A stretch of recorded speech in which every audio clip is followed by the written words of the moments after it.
Joe Armando says he's gonna be late. Well, guess what? It is 6:54 my time, 7:54 I suppose most people's time. And I'm not late. I'm perfectly on time. In fact, I'm early. And the audio's better, right? The part here says, Super Chat from Zagar Verk. Hey Morge, Zora's literally fighting a better Sanji. King has durability like him, used a Diablo Jambe. I don't know why no one talked about it in reviews. That is an interesting idea, Cigar. I guess because, you don't want to feed into the Zoro Sanji toxicity too much. So it's best not. I think everyone knows that King is stronger than Sanji, right? We don't really need to discuss that. But I guess you're right that King is a bit of a stronger Sanji in a sense. Uses fire, high durability, etc. Audio is kind of fixed, says St. John. I don't know what that means. Sounds like mostly fixed to me. Put earbuds on mono, says Nolan Holiday. I don't have to wear earbuds. You guys have to wear earbuds. I don't have to put my earbuds on anything.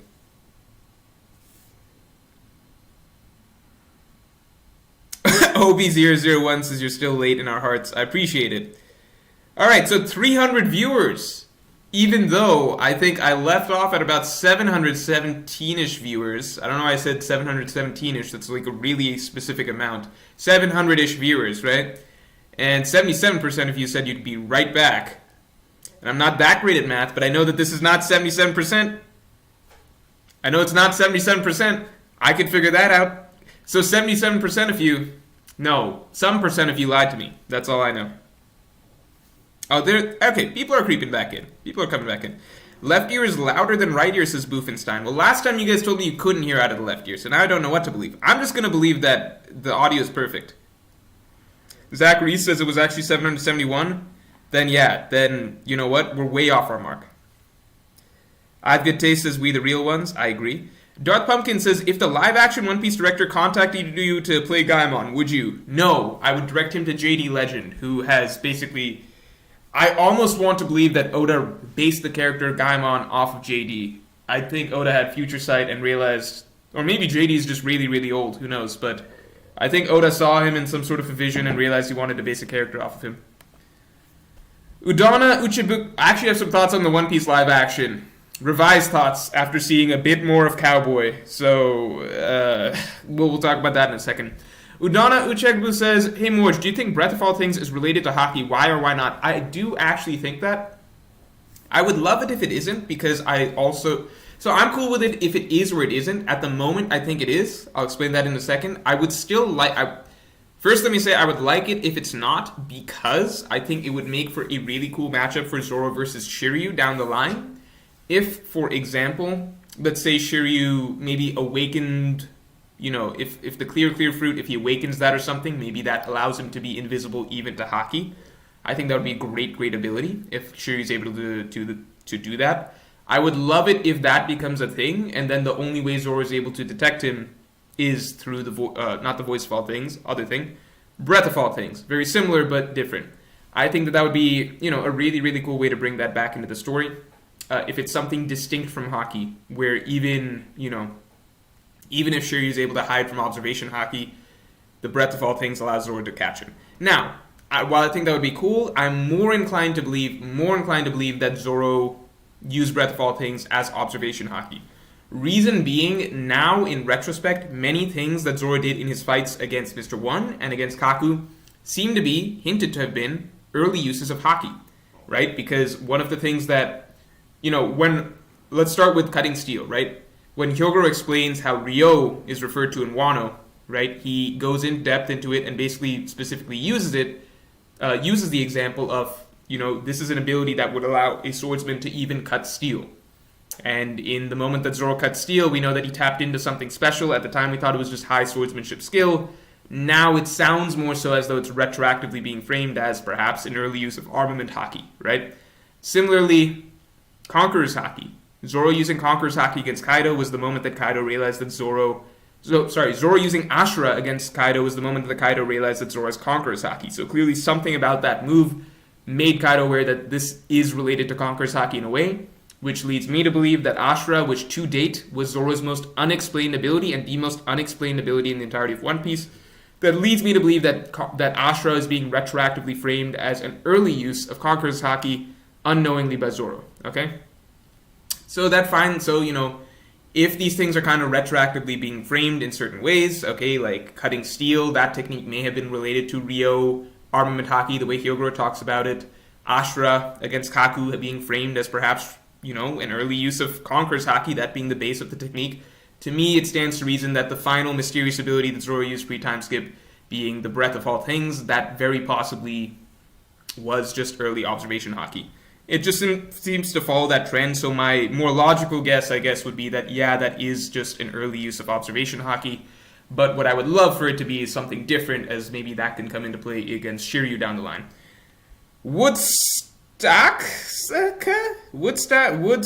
S-T-A-X-C-K. What do you think of Kuina being sacrificed by Kairo and Kozuboru so that Zoro would get the Wado? I guess you mean Koshiro and Kozubaru, so that Zoro would get the Wado. I don't think Kuina was sacrificed, but I did see something really interesting on Twitter.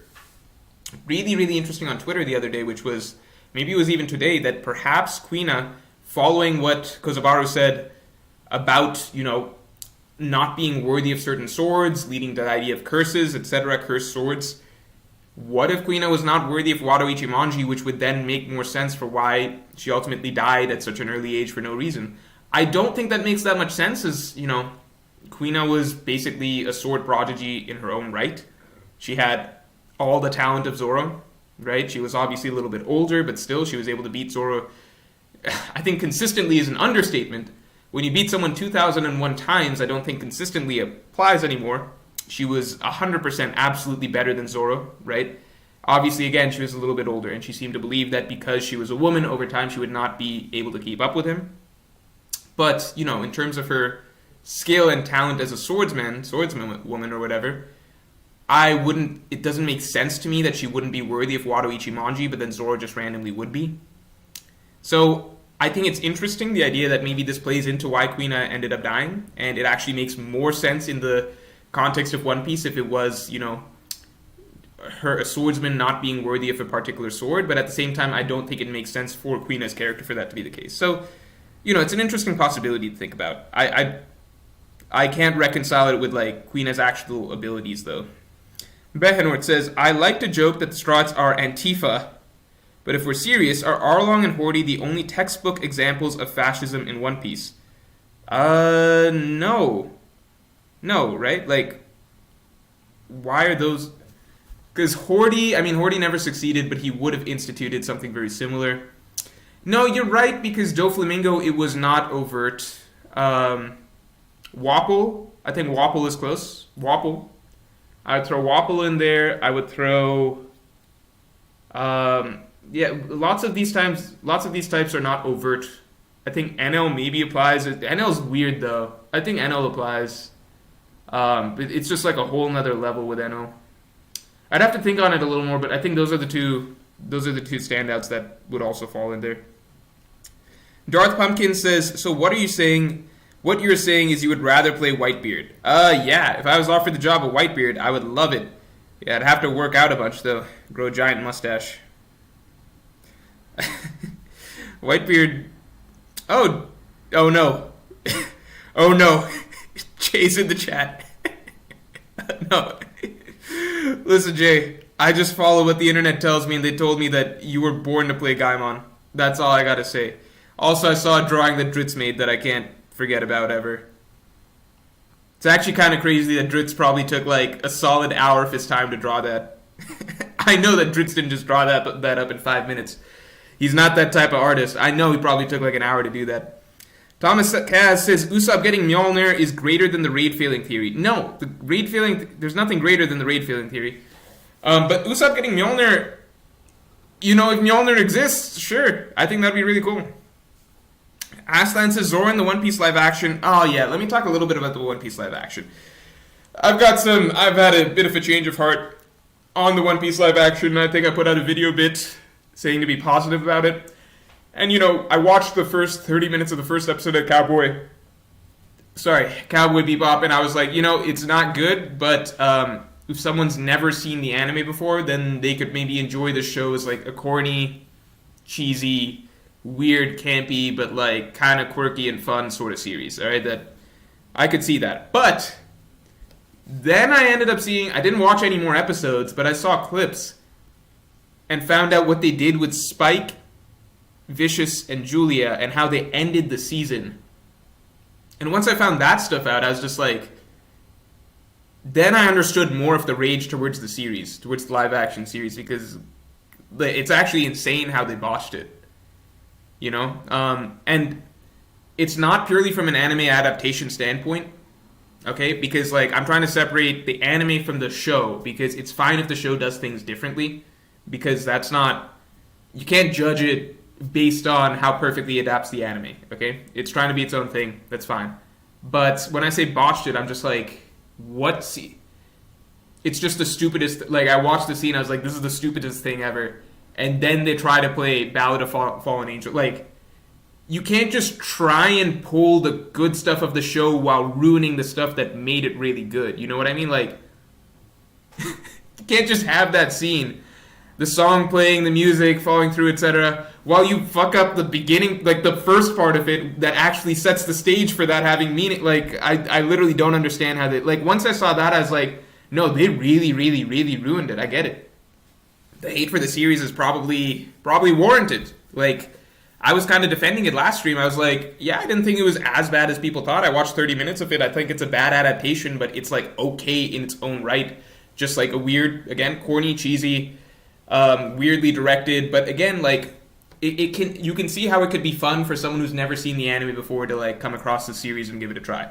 But now that I saw the ending, I'm just like, whoa, no, they have literally no idea what they're doing. It's kind of crazy. I think you could, I know it's bad when I can say that you could give it to a random person who watched the anime and know that they wouldn't mess it up like that, right? Because that means you found a writer or showrunner who's below the average fan in terms of competence, which is crazy. Aslan, so to respond to what you're saying, says, Zoro in the One Piece live action should not have three-sword style. Maybe two at most, but if you've seen some clips of the actor, it wouldn't make sense. The three-sword style is so iconic, I feel like you kind of gotta, though. I get what you're saying. It's also funny because your profile picture is Zoro with three swords. I mean, technically the scythe in his mouth. But, you know, I don't know. I think you kind of just gotta do it. Hold on, one sec. Let me catch up on these chats.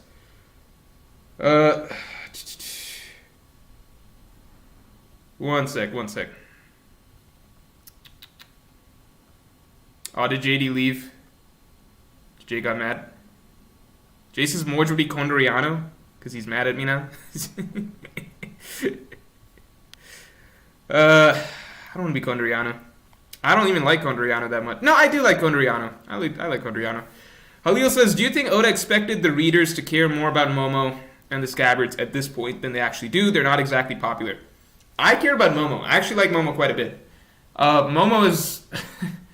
I don't know why people don't like Momo. I mean, I kind of get it, but... you know, I like Momo quite a bit, actually. I like Kinemon a decent amount. Kaido and Momo are my favorite characters out of Wano.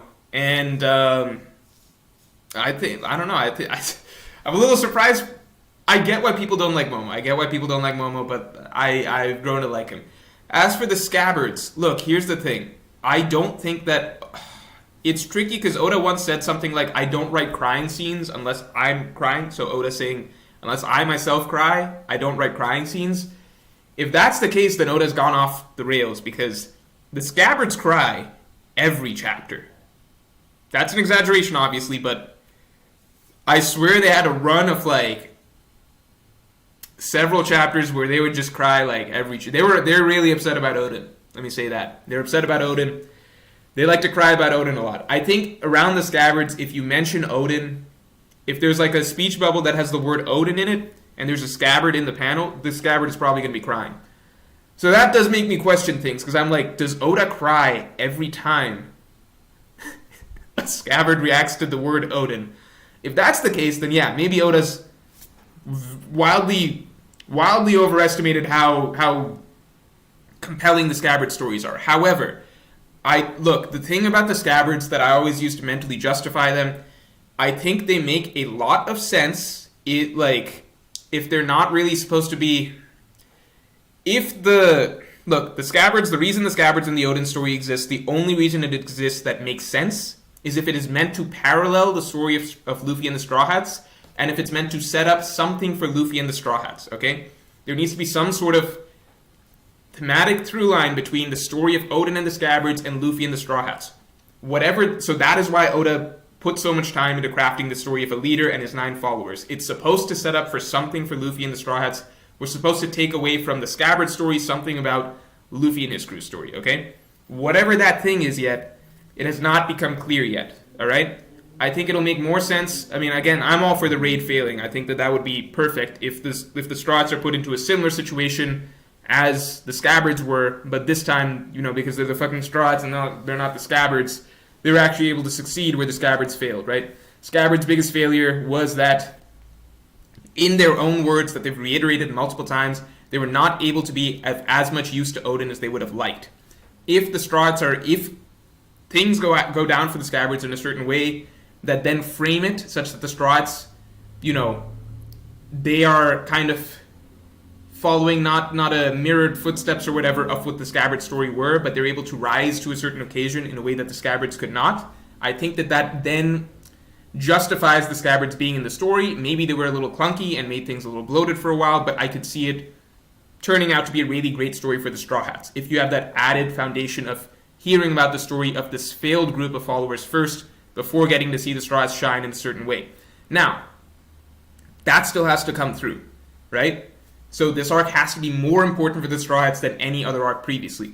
As it is right now, this arc has probably gotten the least Straw Hat focus out of any major arc in One Piece history. So I think some things are going to have to change, but, we'll have to see. Justin Holland says Marineford this year. Yes, Marineford, the release date is December 21st. JD's calling me a snake, but I'm so far behind on chat, I don't even know what he's referring to. Era says, Hi Morge, I just wanted to get your opinion on why King seems invulnerable at the moment. I was thinking that King, as a Lunarian, is able to adapt to the kind of damage his opponent does. So I saw an interesting theory, I think maybe on Twitter, that it was something along the lines of, like, King is able to transfer his damage into into flames. So, like, if something hits him, then it comes out as flames. Zoro hit him, it became a combustion, he exploded and such. So that's an interesting idea. And I think, something that somebody added on in today's chat, for example, that made me think was like, Conqueror's Haki, if Zoro's able to coat his blades in Conqueror's Haki, then he could attack King without physically touching him, which would circumvent that ability of King's. I think that that's a cool possibility. But there's also the other possibility, which is that King's just a fucking tank, and he can take a ridiculous amount of damage. Uduna Echegbu says, I love how King was clowning on Zoro this chapter. Yes, I really like this chapter quite a bit. It was... Who's flexed on Zoro like that? Like, Zoro's tried to attack him multiple times with his best moves, and King's just, opened himself up to be hit by them. Corey Henderson, his message was deleted by Anuj Agrawal. Who knows how scandalous that message was? What could he been trying to say to me? Now I want to know. I wish the message wasn't deleted. Question mark, ask Luffy and Zoro relative, question mark.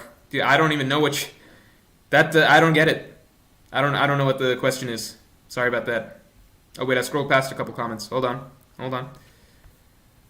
Myron12 says, Hi Moj, have you seen Arcane, question mark. Thought it was unironically a great series throughout despite having never played League. I might give Arcane a try. I've mentioned this before. I don't like trying new series that much these days because, it's such a time investment. So many people are saying such good things about Arcane. I was kind of like this with Invincible too, where so many people were saying such good things about Invincible. I was like, I'm not going to try that. And then I eventually did. And I was like, yeah, it was really, really good. So with Arcane, it feels like it's kind of going the same way. I'm seeing a lot of people talk about it. It has not yet reached the popularity of Invincible, because I couldn't go through the timeline without seeing fucking Omni-Man memes. You still can't go through the timeline without seeing Omni-Man memes. I mean, it's easy to see why. It's a very memeable show, but, Arcane, it's clearly popular. People say it's really good, but it's enough still not in my face at the moment that I can ignore it, I just don't want to give it a try. I'm sure it's good. I'm sure it's good because so many people have said it's good. So many people have said it's really special. I just don't want to give it a try, so I'd rather not. If enough people talk about it, then maybe I will. Yamil Diaz says, if Usopp gets Mjolnir, then would Nami get Gungnir? So now we're getting deep into Norse mythology. Let's at least first let Mjolnir become a thing that exists in the One Piece story, you know? We don't have to go down this rabbit hole of like, alright, who's getting every single Norse magic weapon in history, you know? Potential Pizza says Kinemon is the one I really like. I agree. Out of the Scabbards, I really like Kinemon. JD Legend says samurai are not supposed to cry in the first place. JD Legend imposing toxic masculinity on those Scabbards. Question mark, again, asked Luffy and Zoro relative, question mark. If you're asking if they're relatives, no, I don't think they're relatives. Anuj Agarwal pointing out a super chat from Corey Henderson. He says, do you think Kaido will go into hybrid form, then have some kind of genetic Oni transformation that truly solidifies his case for being the world's strongest? I think Kaido's going to awaken, but I don't know if he's going to have some sort of genetic Oni transformation. I think that, awakening is the thing that I think would be the next step for Kaido to show off. Usopp the Liar says, do you think that Usopp will eat Kanjo's devil fruit? So that's a theory I've been seeing people talk about recently. I get it, Usopp, his creativity in battle, like, one, he's a really good artist, and two, creativity in battle is basically Usopp's forte, and that devil fruit really lends itself to that. I would still rather not, because I like the idea of Usopp kind of, he's this underdog figure, right? Him getting, Kanjo's fruit is undeniably a really, really, really powerful fruit. It's one of potentially the strongest fruits in the series, in my opinion. Or at least by far the most versatile fruit in the series. I would rather Usopp have to, I like the idea that Usopp's this everyman. Him getting a devil fruit, which is basically like a sacred power, you know, it's taken for granted nowadays that so many people have devil fruits, but at the same time, like, a devil fruit's, it's still technically a big deal, right? You're no longer just a normal guy once you have a devil fruit. Okay? I like the idea of Usopp being this everyman. I like him developing natural organic abilities such as observation haki. And I like the idea that, you know, even the special abilities he does have. I don't love the plant fighting style, but I feel like actually I really don't like the plant fighting style that much, but I do feel like it fits him in that it's not an overtly powerful ability. Like, you look at Nami's power set, Nami's got a she is also a normal everyday person who has to rely on wits a lot in battle. But Oda does kind of overcompensate a little bit by giving her really ridiculous broken powers. Like, she has the power of, you know, an emperor's, you know, an emperor's ultimate weapons, you know, at her disposal. And now it's a homing weapon for her, right? Usopp, I like the idea that he doesn't have inherently that powerful abilities. So I prefer the idea of Usopp, of all characters, never getting a devil fruit. But I don't think it's unlikely. I'm saying my preference. I think it's entirely possible. I think, to me, it would go a little bit against what I like about his character and what I think his character represents in the series. Aslan says, what's the Shanks movie going to be about? Film Red. Great question. As far as I know, Film Red is not canon. So, that means that they can be... I like to think that it's about Shanks, maybe his rise to Emperor, but a fictional sort of tale of it. So, you know, creating things like...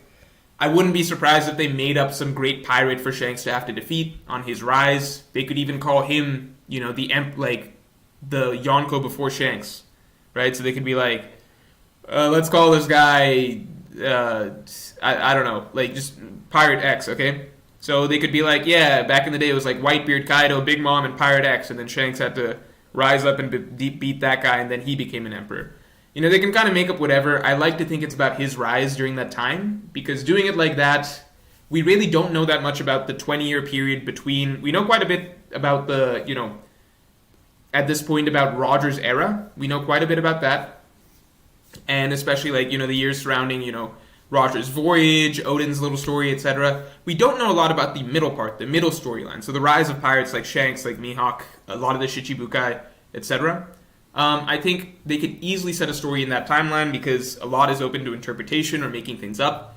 And on top of that, it doesn't really conflict canonically with a lot of what's going on in the current world. So I think it's very simple. You can write a story for Shanks, his made-up tale of becoming emperor.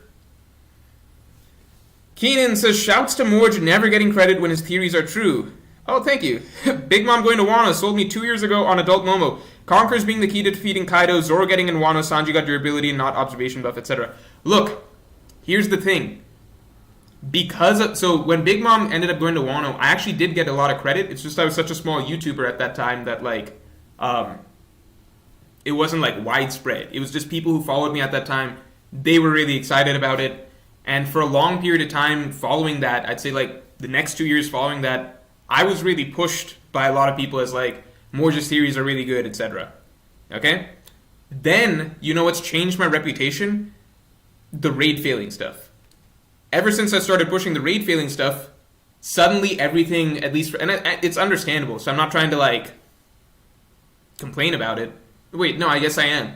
But it's understandable, I obviously don't like it, but because I'm most well known for that, right, that the raid's gonna fail, and that's like this overarching broad belief that I have, suddenly for most people who are not my normal viewers, that becomes the main thing that stands out.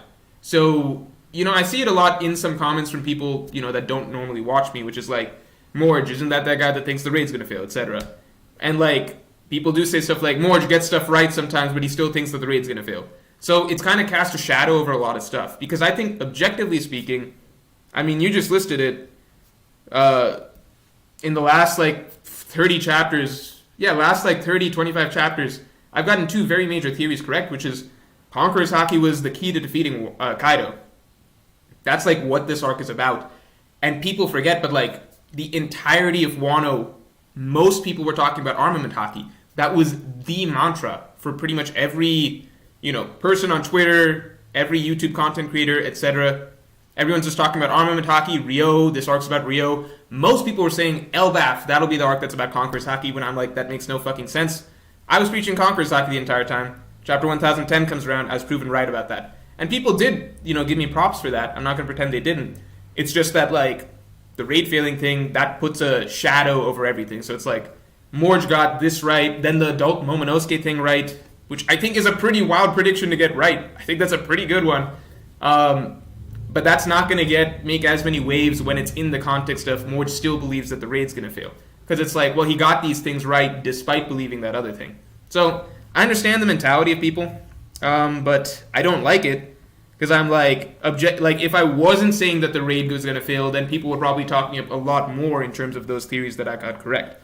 But because I believe this other thing, then like people are less willing to give me credit for the things that the major things that I do get right.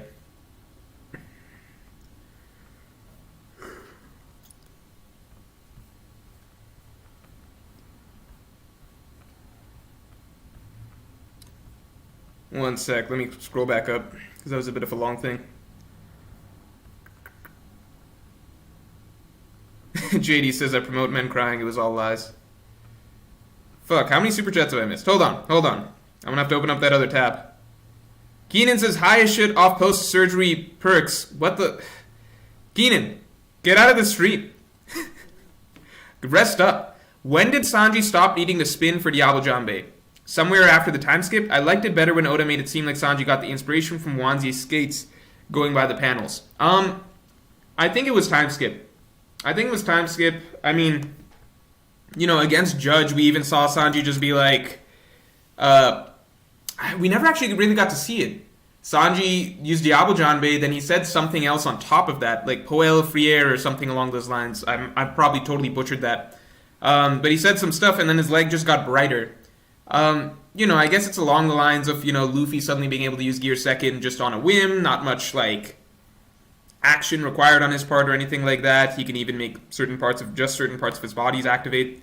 So it is the way it is. I like it that, I like that Oda used to have Sanji do that, and it also made more sense as it was friction, but now that Oda's kind of going the other route that, you know, no, it's just a genetic ability that Sanji can turn himself on fire, I think it's fine that he's taking out the friction thing, you know, out of the equation. Let me pull up the Super Chat tab so I can catch up on some of these. Behanort says, what I meant was Arlong and Horty are the only ultra-nationalists, which is essential to being a fascist. Sorry for the confusion. Well, I didn't know that was essential to being a fascist. Even though I took government and politics for 4 years, I learned nothing. and retained no information from that. So in that case, yeah,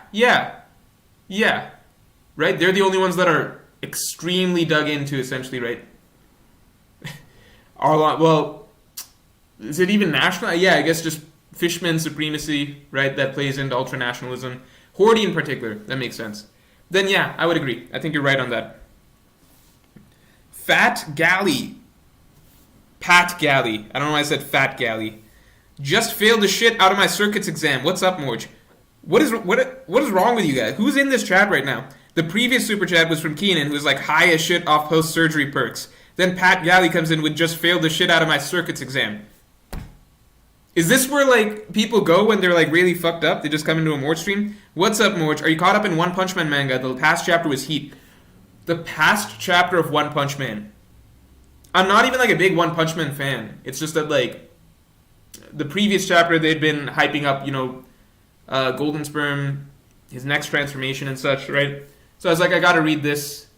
Then we got Platinum Sperm. Oh wait, fuck, I'm spoiling this shit. Nah, it's One Punch Man. Who cares about One Punch Man spoilers? I'll just say this most recent chapter. I'll just give the general gist. I thought that King was gonna do something this chapter. What happened was a million times better. This One Punch Man chapter, I would actually recommend going and reading it even if you don't follow One Punch Man. Because the artist, Murata, did something really, really creative, in my opinion. Something really, really, really creative for a particular entrance that you don't see in... Yeah, I've never seen an entrance like that in a manga before in general. Really, really creative. Very, very impactful, and I think it's impactful even if you don't read the series. So I'd suggest go checking out the recent chapter. Darth Pumpkin says, do you think the Straw Hats will get an item that has eaten a devil fruit? What if the Sunny ate a fruit? Would it sink, lol? The Sunny eating a fruit is hilarious. I personally don't think that the Straw Hats will get an item that has eaten a devil fruit. If the Sunny ate a fruit, it should sink. But I don't think that they'll get an item with that. I would love for, like, say, Shiryu to get a sword. Or for his sword to eat a devil fruit. So an enemy or something like that. Yamil Diaz says, who's the better artist, Usopp or Carrot? Isn't it Carrot? Because Usopp has a good, he's a good artist. But Carrot drew some, like, beautiful stylized work, right? She's like a pro. Usopp's just like a really good artist. Gassan Abunara says, what do you think are Oda's plans for Denjiro? He's the scabbard that has had the least focus recently. I think he might help Hiyori. I'm with you on thinking he helps Hiyori because so far, Denjiro and Hiyori, they were kind of the two that are tied together for a long period of time. Technically Kawamatsu and Hiyori, but for the most part that we knew them, Denjiro and Hiyori. And Denjiro and Orochi was the closest dynamic that we ever had between a scabbard and Orochi, right? Denjiro was Orochi's, dog for a long period of time. Denjiro and Orochi, Hiyori and Orochi, that was the scene that came into play partway through Act 2 of Wano, right? The Shogun Palace storyline. We had Denjiro pretending to kill Hiyori. We had a lot of interactions between Denjiro and Orochi, Orochi and Hiyori, Hiyori and Denjiro, etc. I think that triangle of characters is important. I think that Denjiro will be involved at the very least. John Ross says, Morge, he can paint his lies into reality. That'd be hilarious, but that's one of the reasons I think it's a little too broke for Usopp, in my opinion. I would rather he not get that ability. I would rather he have to continue succeeding, just by being the underdog and having to find a way with the very limited tools that Usopp has. I think I like the fact that Usopp has very limited tools in a world of monsters. Trevor Roberts says, do you think Haki is overused in the series? I actually used to think that coming out of the time skip. I think coming out of the time skip for a good section of time, I did not like the fact that it just felt like Haki was so ubiquitous. Everybody had Haki, everyone had black coding, you just saw it. Like, it's hard to explain, but now it's kind of just been around for so long, I don't think twice about it. I just don't. It's just standard. So maybe it just took a while getting used to. I don't mind Haki being that big of a deal at this point.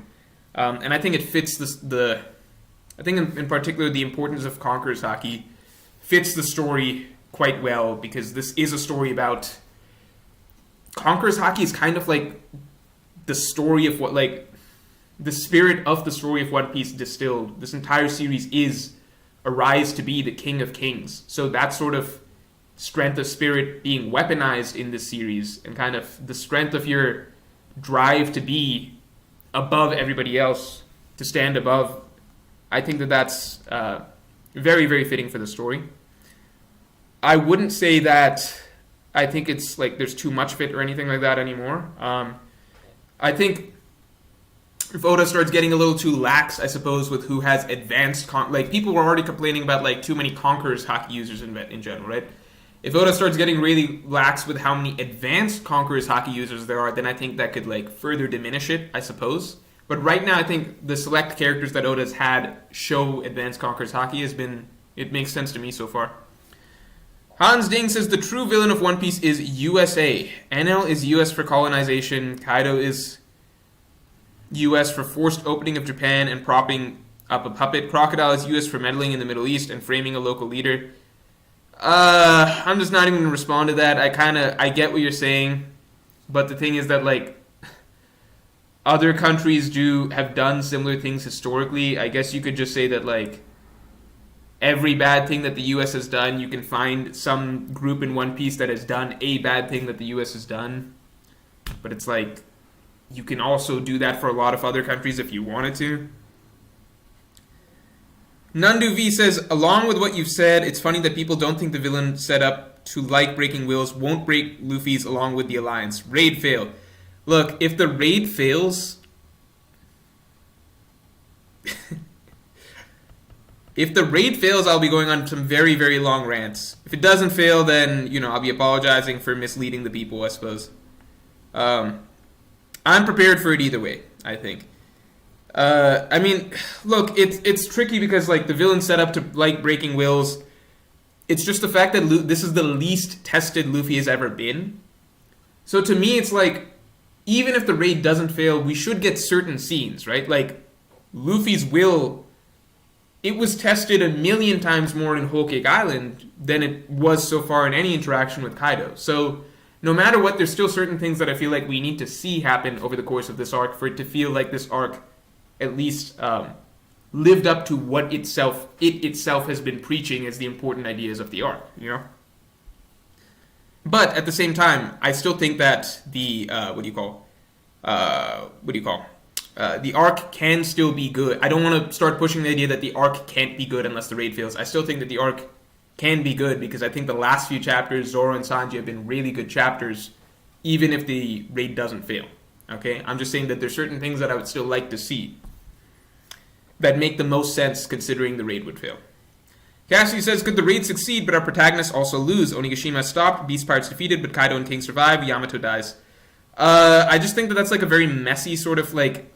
It doesn't give you anything, really, if that makes sense. Like, Oda generally likes things to be, like, max cathartic feelings. So, like, the Beast Pirates all defeated, but then, like, Kaido and King not defeated. It's just not his style of storytelling, and I don't think a lot of us would even like it, because it would just feel like... It would feel like a mix between victory and defeat. It just would feel weird, and then it's, like, this lingering task of, okay, now we have to beat King and Kaido, and it's just not as... It's not very climactic either way. And Oda's a very, he likes writing to very powerful climactic crescendos. That's his greatest strength.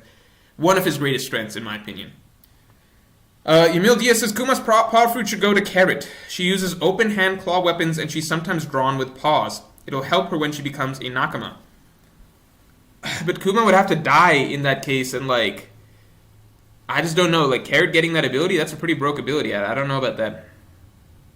I don't know if Kuma's going to die either, because I think, we still need all of the interaction between him and the Revolutionary Army. I think it's more likely that he regains his memories or something like that than dies, so I don't know. Krish Roshan says, after Kaido is defeated, and the Straughts end up fighting the world government with no help from new players, then they end up escaping, then only person who can explain about Odin's journal is Yamato. You wrote this terribly, hold on, Krish. You wrote this terribly. Let me try and decipher this, okay? After Kaido is defeated, and the Straughts end up fighting the world government, with no help from new players. Then they end up escaping. Then the only person who can explain about Odin's journal is Yamato. So she ends up joining the Straw Hats. The thing is that I don't think that they would need the information from Odin's journal, because the idea is that they travel to the end of the Grand Line and they find out the information, or they travel to Laugh Tale and they find out the information from Odin's journal themselves. So Yamato having Odin's journal, I think that causes problems on its own, that she knows too much knowledge. Phantom SSJ says, hey Morge, it's possible that the raid fails on Christmas. How's that for a gift? Thank you, Phantom, but I don't think that the raid will fail on Christmas. I think that's a few things. I think, like, no matter what, in my opinion, we still need the Kaido flashback. I think if Oda is going to have a turning point, and I've mentioned this a few times before, but I think if Oda is going to have a turning point, I think it would be Luffy doing well against Kaido, Kaido having a flashback, and then things reversing. That's very similar to how things went with Big Mom, where they're doing really well during the Tea Party. Their plan, their raid at the time is going very, very well. They seem to have Big Mom on the ropes. They're about to take her down. Then her flashback begins. That's when Oda goes into delving into who Big Mom really is, why she's more of a threat than we could have possibly imagined, what makes her an Emperor of the Seas, makes us realize that we've been underestimating her. And then he starts to reveal just how terrifying Big Mom is by having her flip the tables, make us realize that really they had no chance of defeating Big Mom, and they were overly optimistic in their belief that they could do that. I think that something very similar could happen with Kaido, just on a much more devastating scale.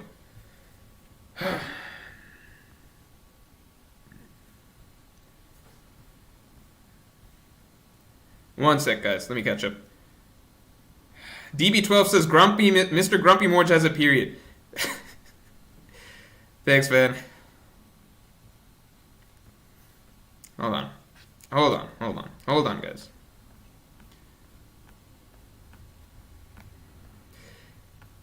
Aslan says, did you see the picture of all the Yonko all at 100%? Shanks' sword is leaking black lightning, and Kaido is in hybrid, and BB has some black tornado. Is that an official artwork that came out? I would love to see that if it's an official artwork. I don't know what you're referencing right here, but I would really love to see this image. All the Yonko all at 100%. I don't know what you're talking about. Chinho Wong says, YouTube hiding the dislike sucks. I agree, Chinho. I actually made a video on that very subject. I'm so mad that video didn't, get more traction. Because I hate the fact that YouTube removed dislikes so much. I can't go into it. It legitimately makes me really, really angry. I can't go into it. This whole stream would just turn into that. The Pirate Hero says, from Darth Pumpkins, when the raid fails, will we get a new Morgecast?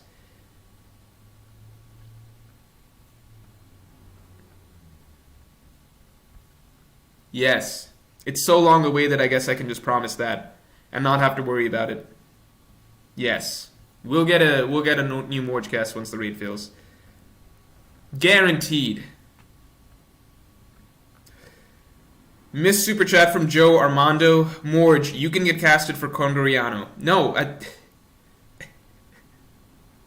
why would I be Condoriano? Why would I be Condoriano? If they casted me in the One Piece live action, I would like to be, I guess, Jinbei because he's Indian. The only Indian representation in One Piece. Super Gamification says, just saying thanks. Just saying thanks, Morge. Oh, thank you, Super Gamification. I appreciate that. Content is awesome as always. I appreciate that very much. Cigar Verk says, personally, I want Raid to succeed after all these long setups, power-ups, but why the F will you need to apologize to have an opinion? No, not like, oh, I'm sorry, I did something really evil, but more I guess apologize more I was wrong. You gotta, I can't just sweep it under the rug. I have to do a whole thing of it, be yeah, I was wrong, etc., etc. Here's why I thought it, blah, blah, blah, blah, blah. But this is what actually happened. Here's my thoughts on what actually happened, blah, blah, blah. But thanks for the thoughts. But don't worry, the raid will fail. So it doesn't really matter. AGMC says, you're a perfect Don Chinjao. Guys, stop casting me as things that I would never be. You all know I'd be nothing less than the absolute tippy top tier best of the best. They'd be thinking about me for Shanks. Maybe a Shanks. Maybe a Kainu. One of those type of characters. But again, I'll accept Jinbei because Jinbei is Indian, and I'll be the Indian representation that the live action series will need. Multi2 Terminator says, do you think somebody could forget or be unable to use hockey when they were previously able to use it? I would love it if Luffy lost his ability to use Conqueror's Haki for a period of time, if his will was affected in a certain way. I would love that. Now, do I think that that's a thing that can happen in the series? Yes. Yeah, I definitely do. I mean, people have a lot of theories that Whitebeard couldn't use. I mean, it's close to confirmed, right? Whitebeard could not use Conqueror's Haki during Marineford. He was unable to kind of break it out. So I think that's definitely possible. Thomas Kaz says, I've been wanting Usopp's Kabuto to eat a zone devil fruit. No, I just don't want Usopp to have devil fruit power behind him. I like the idea that he's like a really self-made fighter, you know? Like, it's just everything about him, he's had to like figure some stuff out, workshop some shit together, you know? Behanort says, have you watched NBA this season? I remember you called LeBron the GOAT. Also, I don't think I ever called LeBron the GOAT. LeBron's my favorite player of all time. I think he is the best player of all time as an NBA ability, talent. I still give it to Michael Jordan as the greatest of all time, because I think he just is. I think that LeBron is LeBron in his prime, not LeBron today. Not LeBron today. LeBron today is a weird shell of himself that, you know, can sometimes play good, sometimes can play great, a lot of times can play really mediocre. But I think LeBron in his prime, you know, like 2018 or on the Heat, you know, the things he was doing in his prime, I would put him up there, in my opinion, as the best ability basketball-wise of any player in history. Or at least comparable to Michael Jordan.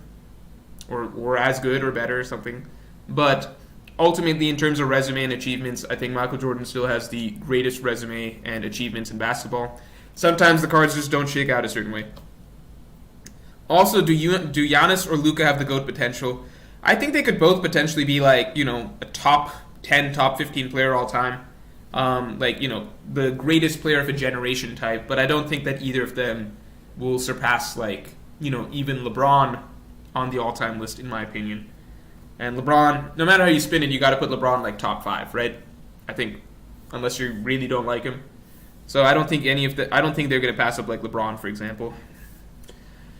But both really great players. Also, I've been watching a bit more NBA than usual, or than last year, this season. I've been getting back into it. Last season I just couldn't, I was so busy. Atros says, Oda has written loose conditions for both Zoro and Sanji.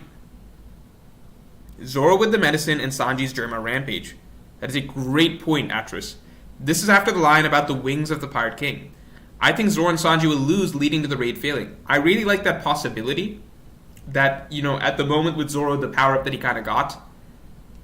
Because what's interesting is that Oda ended the chapter with Zoro kind of having this flashback, reaching this next level.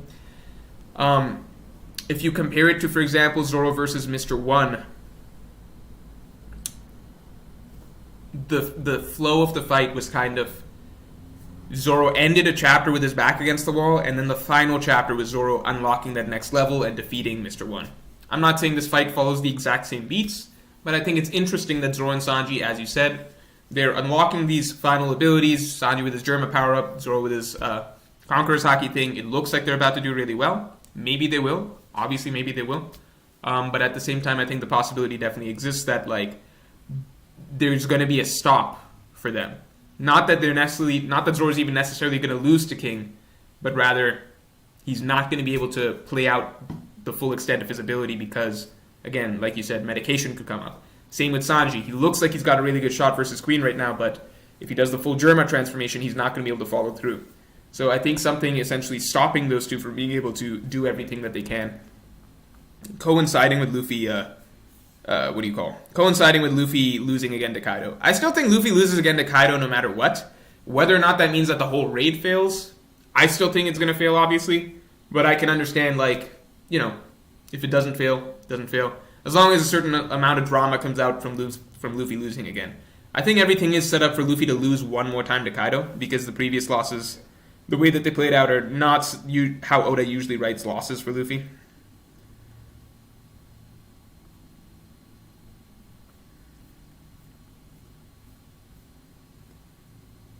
One sec. Go back. Oh no, did I start the Kobe LeBron arguments? I'm sorry. I didn't mean to. Oh, everybody casting me as different things. Morge for Bellamy. Morge for Mr. 2. Morge for Kokoro. Morge is Magellan.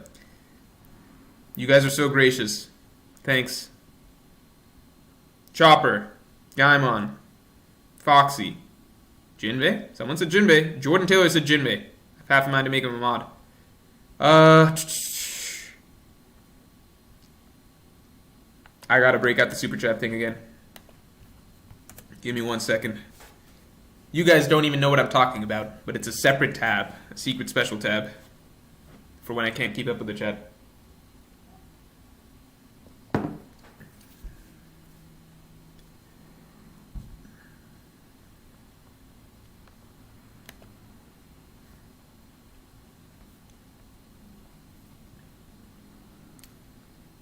Pedro's...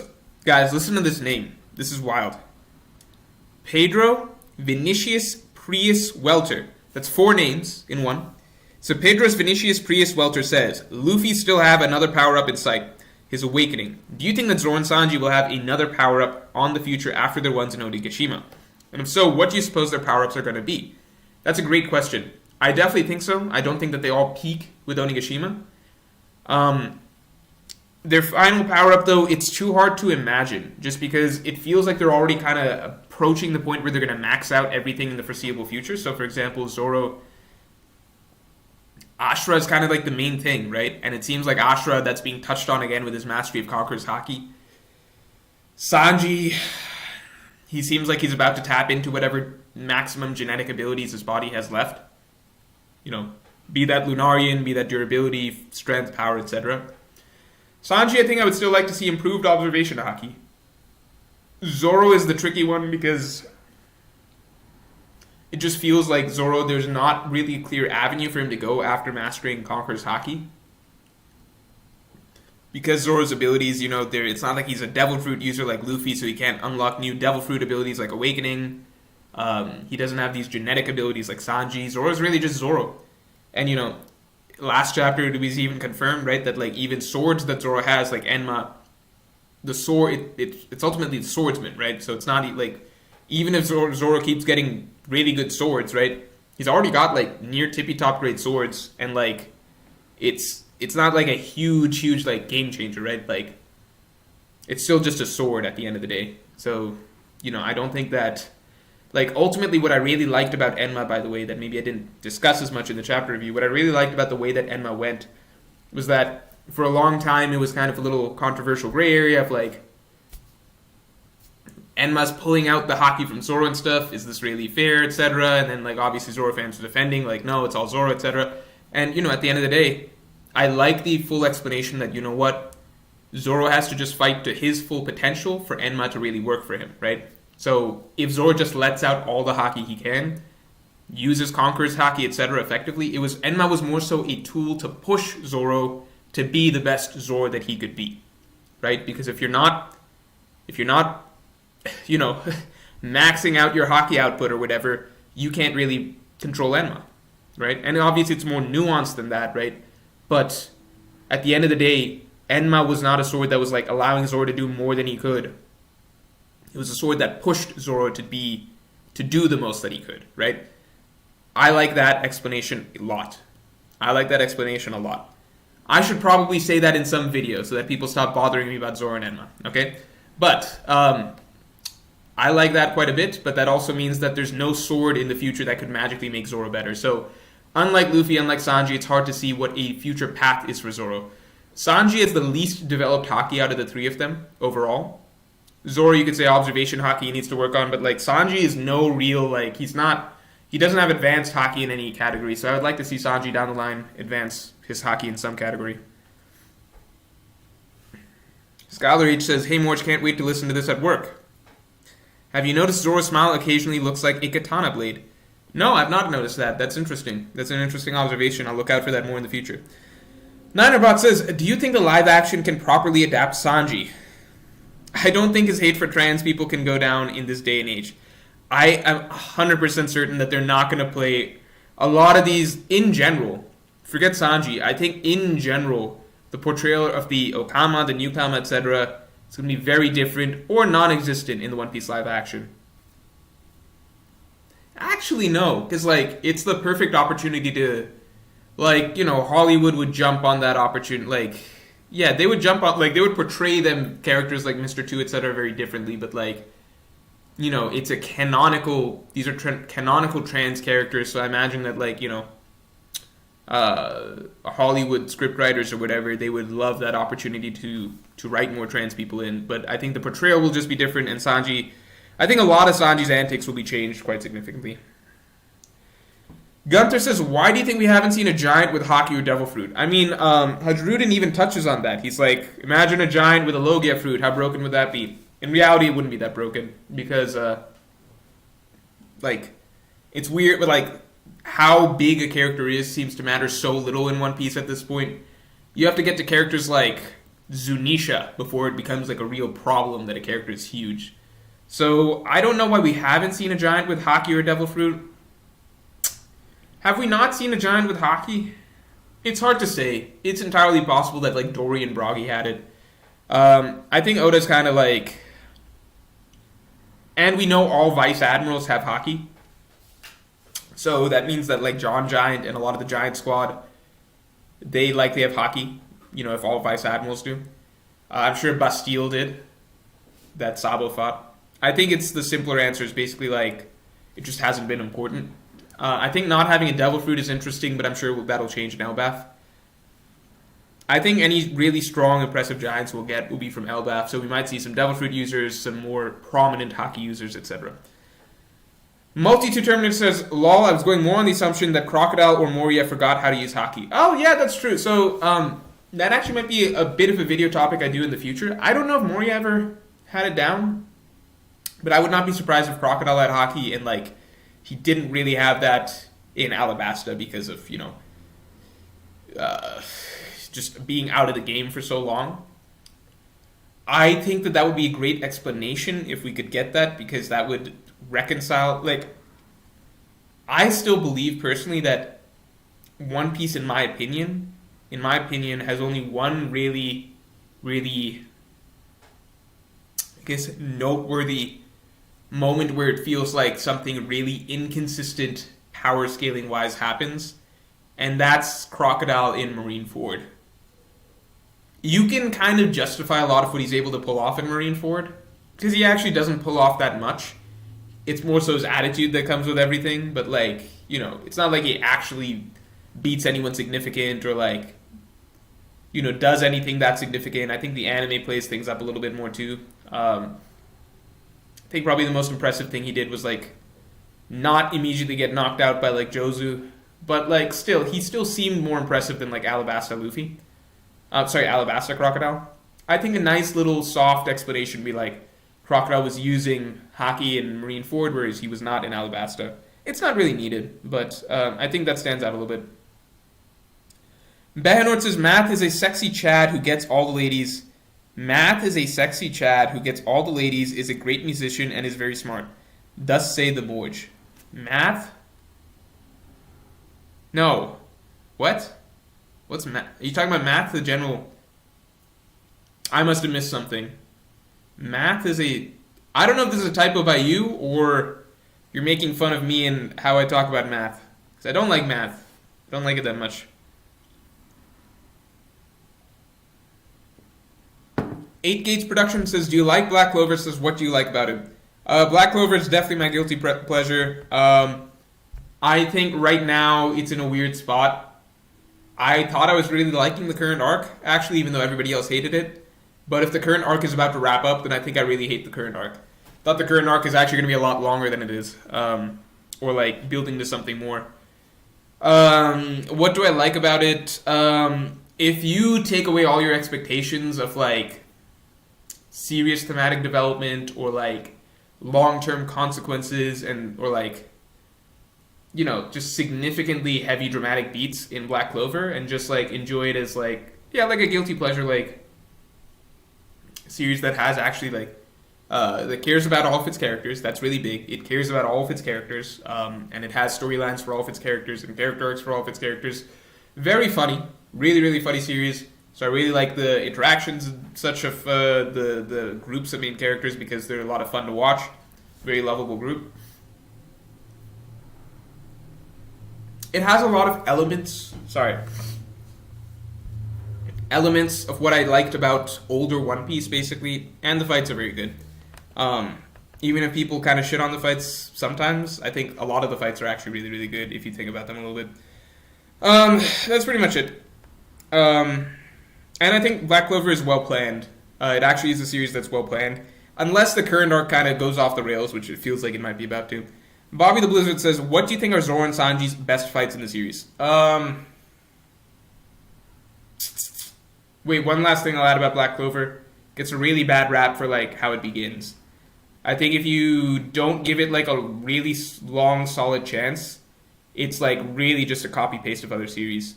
And it does grow out of that over time and become an enjoyable series. But for a long time, it's just like, this is just a rip-off of everything else.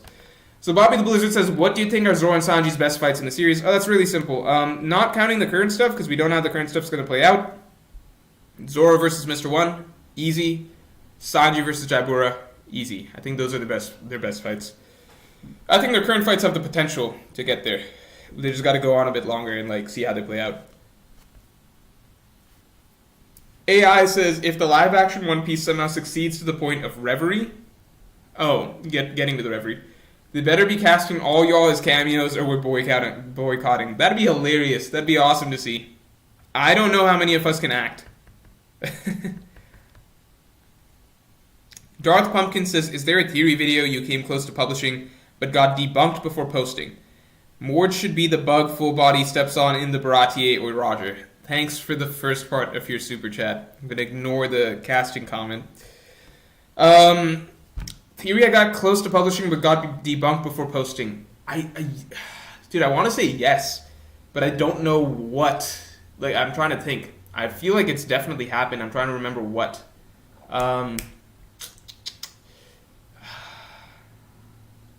It's definitely happened. It's definitely happened. I might have to get back to you on that. I know it's happened though recently. Or at some point in the Onigashima battle. It was probably... Sorry, I don't want to linger on this too long, but I'm trying to think of like a good example because it's happened at least once. It might have happened like once or twice, but it's probably fine. I mean, probably fine to move on. I'll tell you if I can remember. Probably not going to remember though. Tall Midget Cuck Jesus, great name, says, I think King is the next Straw Hat. Per the chart that you made, the next mate should be similar to Nami and Robin. King is the next Straw Hat. One sec.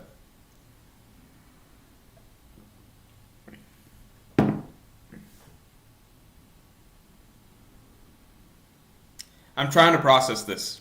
King is the next Straw Hat. Per the chart that you made, the next mate should be similar to Nami and Robin. I think the real similarity is not being female, but death and the importance to getting to One Piece. I literally don't get it. Your whole thing doesn't connect. King is the next Straw Hat. Okay, death and the importance to getting to One Piece. Okay, so I see what you're saying. That's the similarity between Nami and Robin. Nami because she'll navigate them there. Robin because of the poneglyph, obviously reading the true history, etc. Rio poneglyphs, Red Road poneglyphs, etc. But I don't think King is gonna. In that case, I think Yamato would be a better option, right? Odin's journal and all that. Cigarverse says, "What's your thoughts on the anime explaining the 1% man?" I saw some stuff on that on my Twitter timeline, but I didn't really read the gist of it. I mean, that could just be something as simple as like the anime. Like, my guess is that it was just more clear in Japanese, and the anime, they're actually Japanese people, so they can like make a more fair extrapolation, or they took a guess and they're wrong. So that's basically it. Because I remember when that chapter came out, a lot of people were like, no, it's very obvious who the 1% man is. And most of them were like, yeah, it's talking about X-Drake. So I don't really know what else to say.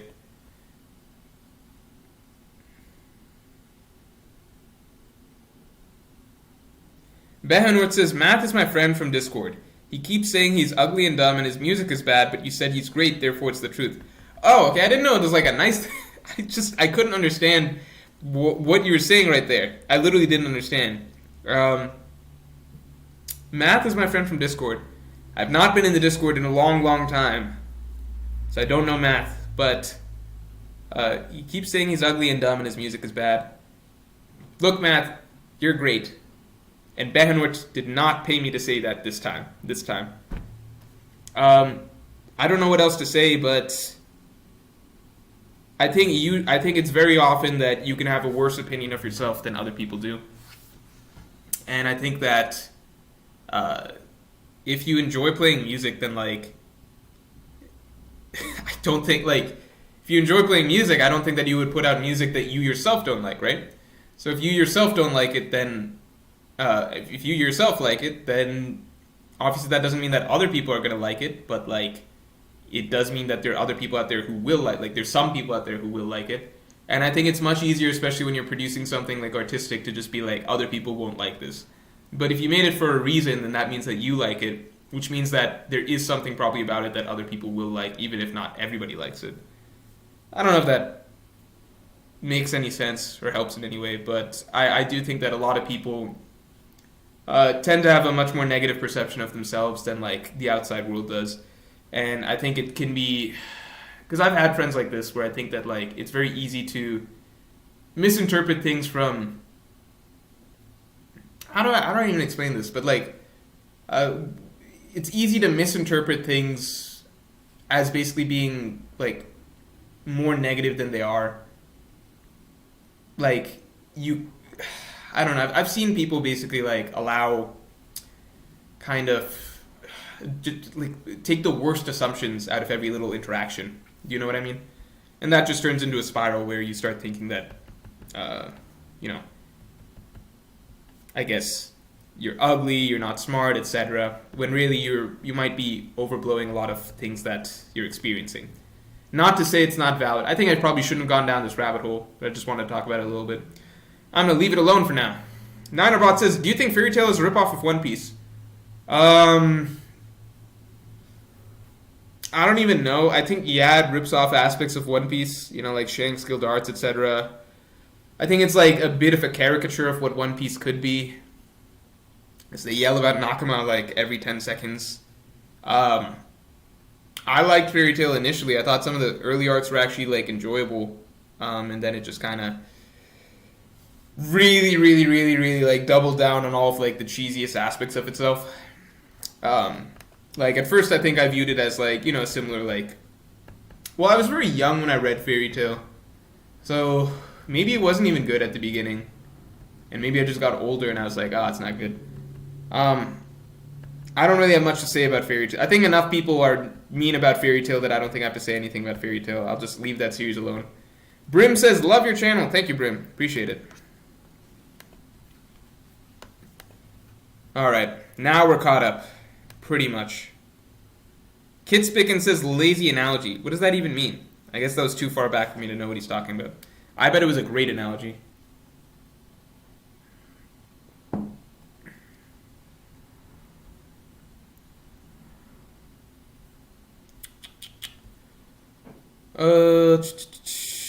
Alpaca Mail says, "Do you read Record of Ragnarok?" I have not caught up to it in a bit, but apparently Math is the most active user in my Discord since Potential Pizza. Well, I've not been there in a while, so I would not know. But, what was I saying? Record of Ragnarok. I enjoyed Record of Ragnarok's anime was unwatchable. But the manga is actually really cool. It's just like a really... It's like... Record of Ragnarok's manga is like the perfect battle manga. I use perfect... maybe a little too loosely there, but it's just like, what more do you want? It's just like a ridiculous setup. It's pretty much all fights, and all the fights have some sort of interesting twist or aspect to them. It's gods versus the most notable humans in history. The one thing is that like their warriors on the human side are like a little... It's a bit hit or miss, I guess, for me, because it's it's got a bit of an Eastern skew in terms of the notable humans. So, for example, they'll talk about like this famous sumo wrestler, and I'm like, I don't know who that is, or this famous swordsman, and I'm like, I don't know who, like samurai, and I'm like, I don't know who that is, or this like Chinese general, and I'm like, I don't know who that is. But then they're like, well, Jack the Ripper, and I'm like, I know that guy, you know.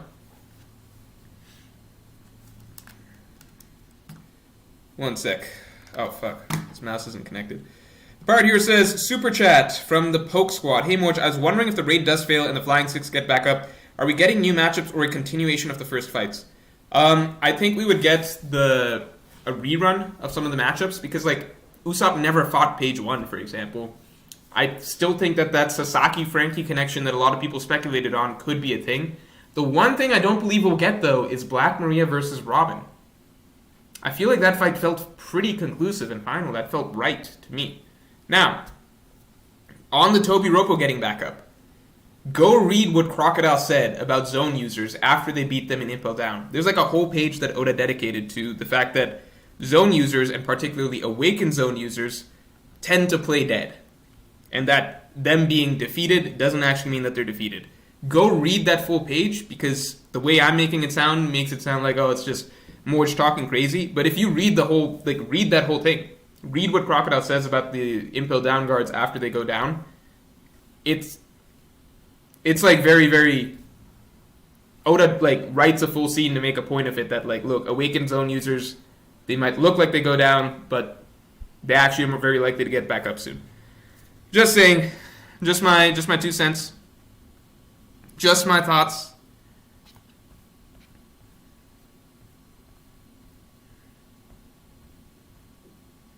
Cigar says, nope, we did that one. We did that one. Hold on, guys. Oh, fuck.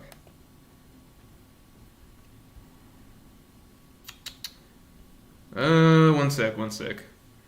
Lubu shouldn't have lost? Nah, I think it was good to have them. Well, I shouldn't say anything. Don't want to spoil nothing.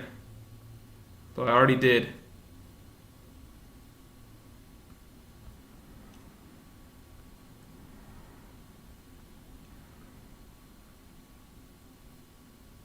I need to open up the other tab again. Hold on. Thought I was all good. Oh says, I don't want any more Straw Hats. Why not? I could use some more Straw Hats. I know what you're saying, though.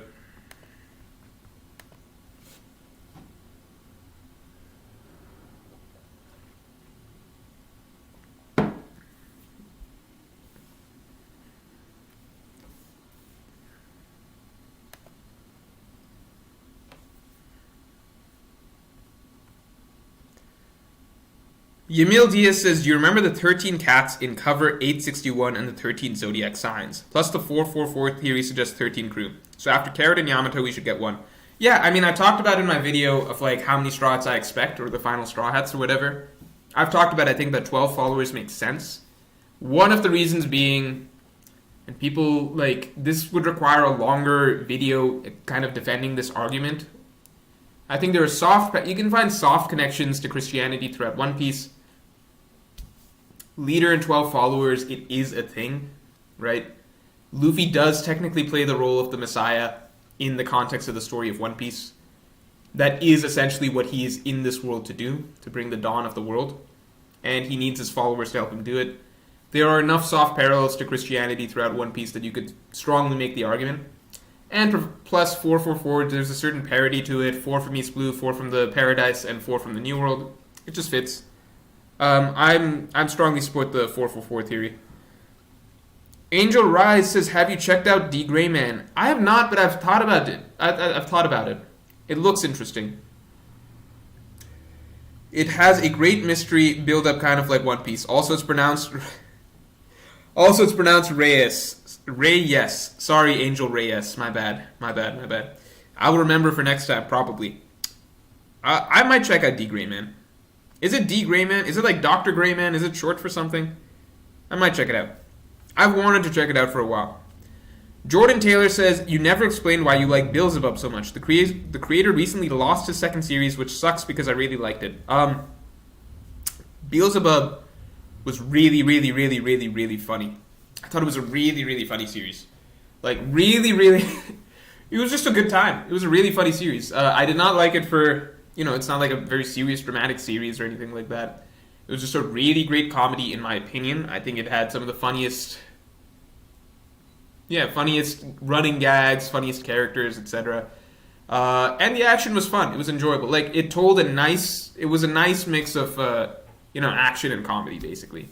I think, on the serious side of things, like the actual lore, the build-up, the battles or whatever, it got a little rushed towards the end, no doubt. So I won't say I was very satisfied with the ending. I think it was fine. But comedically, that series was just a lot of fun to read. I have a soft spot in my heart for Beelzebub. Tall Midget Cuck Jesus says Nami loses her mother. Robin loses her mother and entire island. King loses his mother and his entire race. A progression of magnitude. People are telling me that you're trolling Tall Midget Cuck Jesus, so I'm just going to assume that. Here's the thing. Some of you guys are like, look, it's obvious this person's trolling, etc. You guys don't understand. I see so many of these comments, so many of these, super chats, donations, etc. that, like, I've seen it all.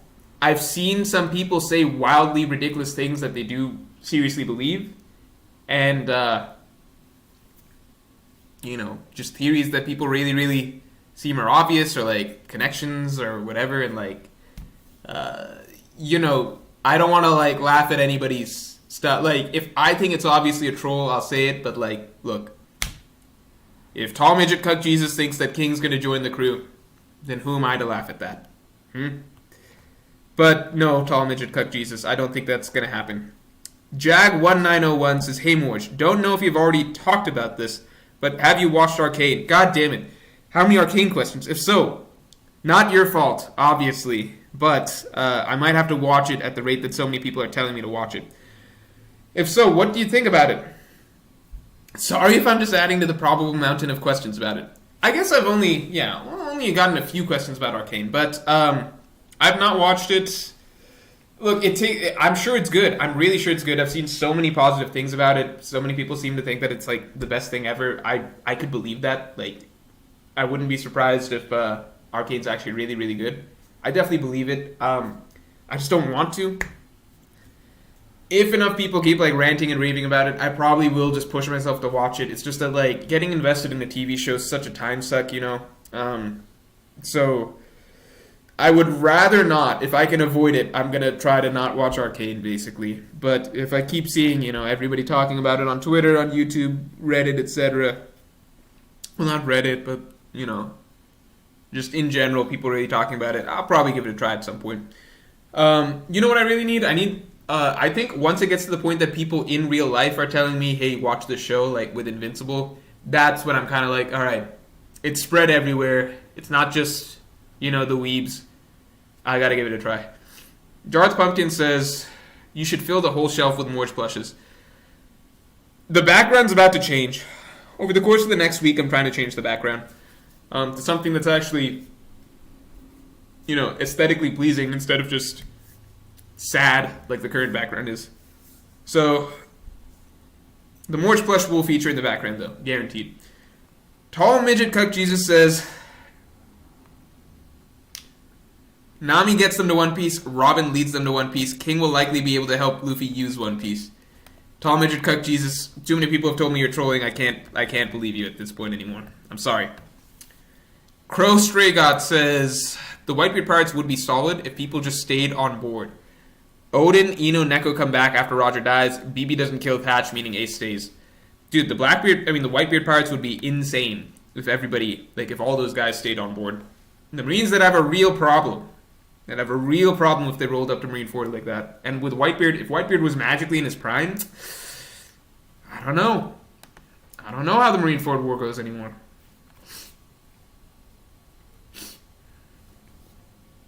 Niderbot says, why do you think Oda is so scared to kill off characters? I mean, Oda himself explained it. I don't know if, you never know how serious of an explanation it is on Oda's end. But he talked about, he wants everyone to be really happy and have that, cathartic party at the end. And that's hard to do if a character died. But, and you can see it, Marineford, no party. Whole Cake Island, no real party. It was actually the most melancholy ending to a successful win arc that they've ever had. And I understand it. I think one of Oda's greatest strengths as a writer, maybe his greatest, I think he does it better than any writer I've seen, is he can write really powerful, like, I guess cathartic feeling, like that cathartic feeling of victory or like justice or joy or euphoria, seeing the bad guys defeated one by one, because Oda like really builds up that sense of like injustice, unfairness, and sadness so well throughout the arc, and just like something so fundamentally wrong is happening, like you just want to see the villains just like sent flying, you want to see everything restored to happiness, etc. He does such a good job of that sort of A to B shift in emotional storytelling. That's, to me, that's his greatest strength as a writer. So, a major character death doesn't perfectly play into that, obviously. I would rather he not try to use death to build to the, the sadness of the scenario and then, like, pull the rug out from under us. But I understand it, right? Also, by the way, that's one of the reasons I think Wano is not one of One Piece's best arcs yet. I think it's missing one of Oda's best elements, which is that sort of rise from a really, really low, heavy section of the story that gets us really, gets the tears going, just gets us really, really sad, upset, riled up, gets the main characters really, really heavily emotionally invested and angry and, driven, right? Gets that out of them, and then the final battle begins. I think we skip that section, unless the raid fails, in which case Oda's just built up to the best scenario of that in history. L'Assassin Silencio says, remember when Luffy got mad at Usopp for asking Dark King at One Piece? What is the point of having Yamato if she already read Oden's journal? Look, I'm of the boat that Yamato does not join the Straw Hats, so I'm right there with you, buddy. I don't think she joins. I think it does ruin the story to a degree. The Pirate here says, do you think Morge is giving the Monster Trio too much shine compared to the others, or is this nothing new? I guess you meant Oda and mixed up the stuff. Also, part 2 mischap from the Poke Squad. Would we finally get page 1 versus Usopp? I'm going to answer both those questions on the Monster Trio and Usopp once I return from this scheduled break.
My strategy is so good.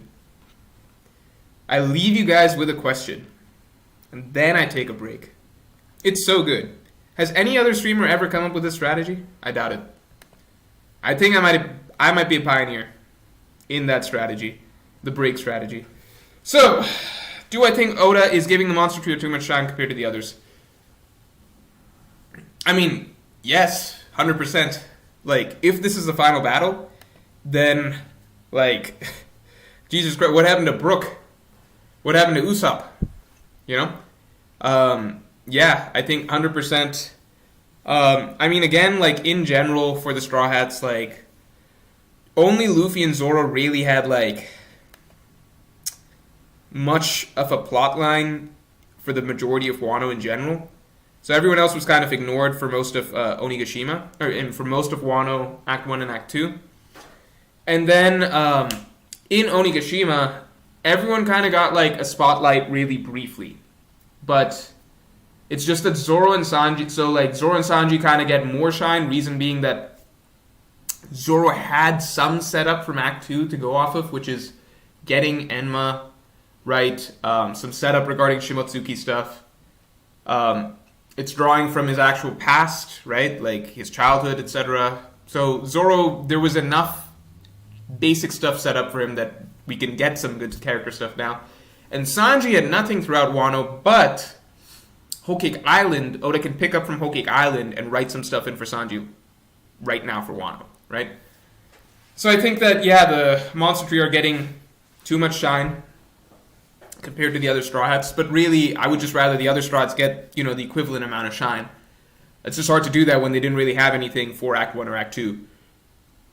And, they're not really like Sanji, who had something really important in Whole Cake Island that Oda can pick back up again. Now, beyond that, wait, what was the rest of the question? Oh, from Poke Squad, the Poke Squad, would we finally get Page 1 versus Usopp? I would love that. In fact, someone pointed out that Usopp lied, saying that I am the man who defeated 2 Tobi Roppo. So it's possible that actually, maybe we don't get Nami versus Ulti again, because maybe we don't really need to see that fight. Maybe we get Usopp versus Page 1 and Ulti, which would be wild. Divine X says, how strong is Yamato compared to the All-Stars? I am very hesitant to guess that, because it's how well characters did on the roof is not the best way to compare them to Commanders or All-Stars, because clearly many of us underestimated, I think myself included, underestimated the All-Stars or just Commanders, or how much something against Kaido on the rooftop means, because we never know how hard Kaido is trying, right? So for example, let's use Zoro as an example, right? After what Zoro did on the rooftop, so Zoro did a lot of crazy stuff, right? He injured Kaido multiple times with the Twister attack. Kaido had to get out of the way of that initial Enma attack that sliced off Onigashima's horn. Zoro blocked, very, very possibly, there's an argument, Zoro momentarily blocked possibly the strongest attack in One Piece history, right? There's an argument for that. The attack from 2 Yonko simultaneously. And then after that, Zoro cut Kaido, scarred Kaido, according to Kaido himself, with Ashura. So a lot of crazy feats by Zoro right there, right? So a lot of people, after that, there was a lot of discussion of, how strong is Zoro? A lot of people I remember were saying, Zoro can beat any first mate. Zoro can beat Katakuri, right? I saw a lot of that discussion. I didn't know how to feel. I thought it was too early to tell, but it did feel like Zoro had hit some sort of insane level.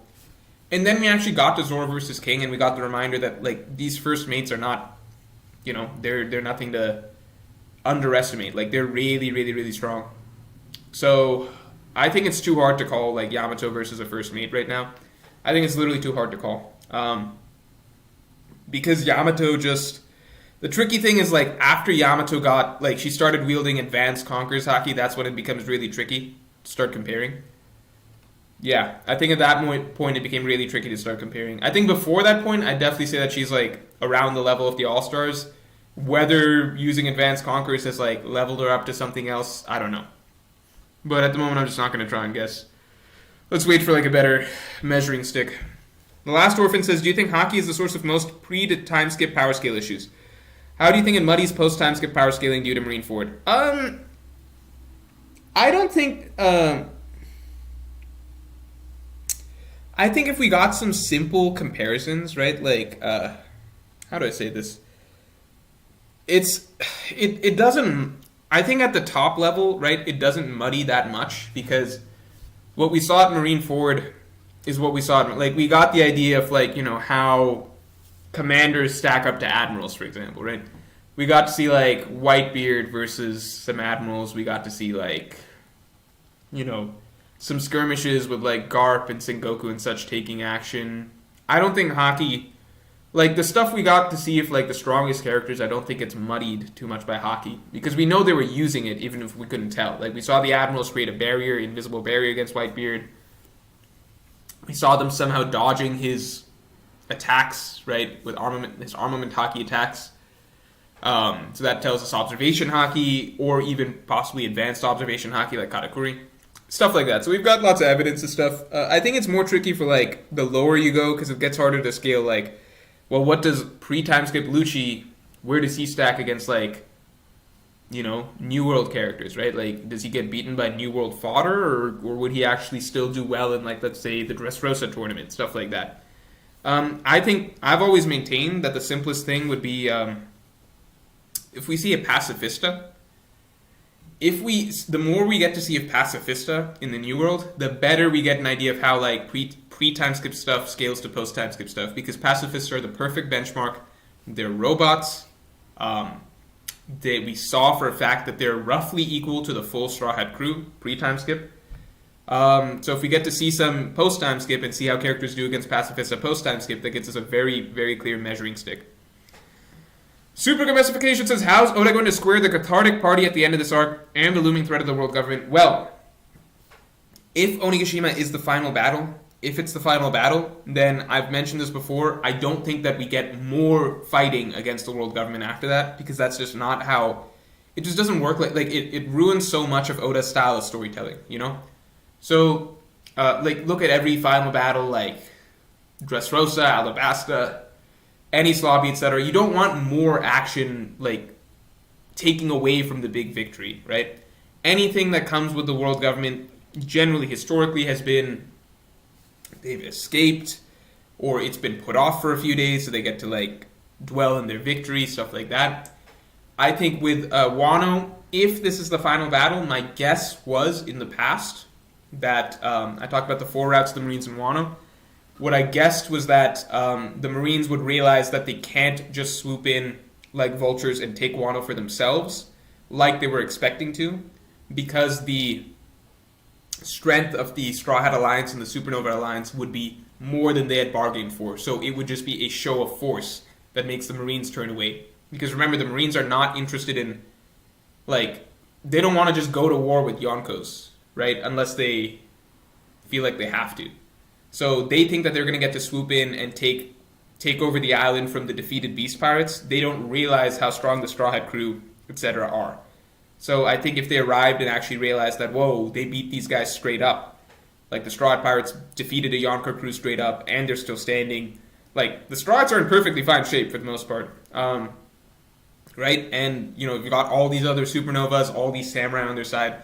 I think a show of force, if they win this battle at Onigashima, I think a show of force would be enough for them to, like, claim this territory, much the same way that, like, other Yonko claimed this territory, where it's like, look, world government, you don't want to fight us right now. You need to go back and get, like, if you want to fight us, you need to, like, declare a full-blown all-out war. This is not just, like, a cleaning up the trash sort of scenario. Lissandro, what is with the names today? Lissandro Papadam Molina says, hi Moj, have you seen Archer's first video of his big theory?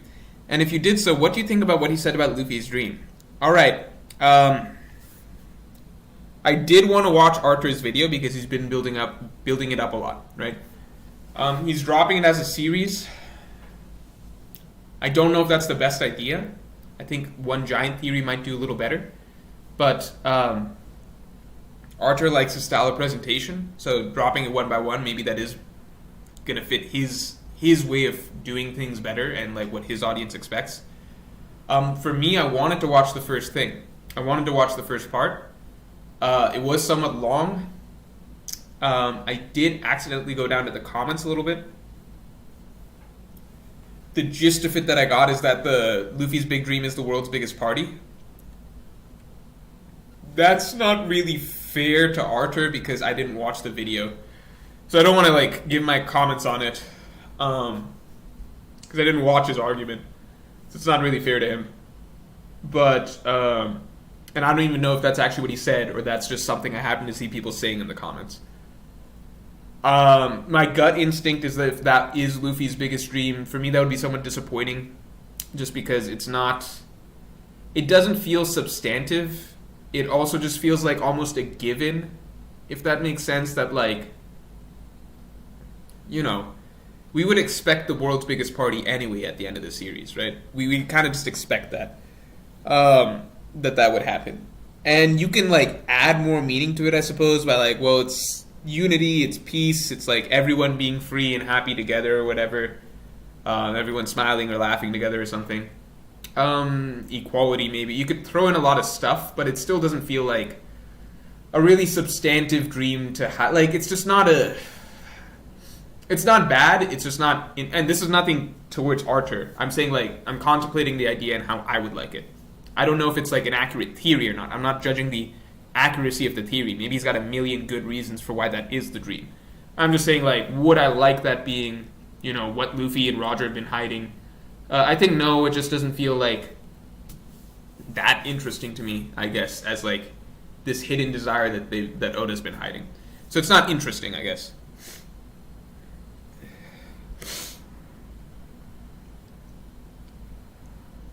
Cigar Vert says Marineford is all good as a war arc, but power-wise now it looks lackluster because Haki was not fleshed out. Whitebeard with advanced conquerors would have been wild. I don't know about that, because, like, dude, to be honest, like, if you go back and look at Marineford, the scale of that thing was, like, literally, there were panels where, because it doesn't really matter that Whitebeard doesn't have advanced conquerors at Marineford.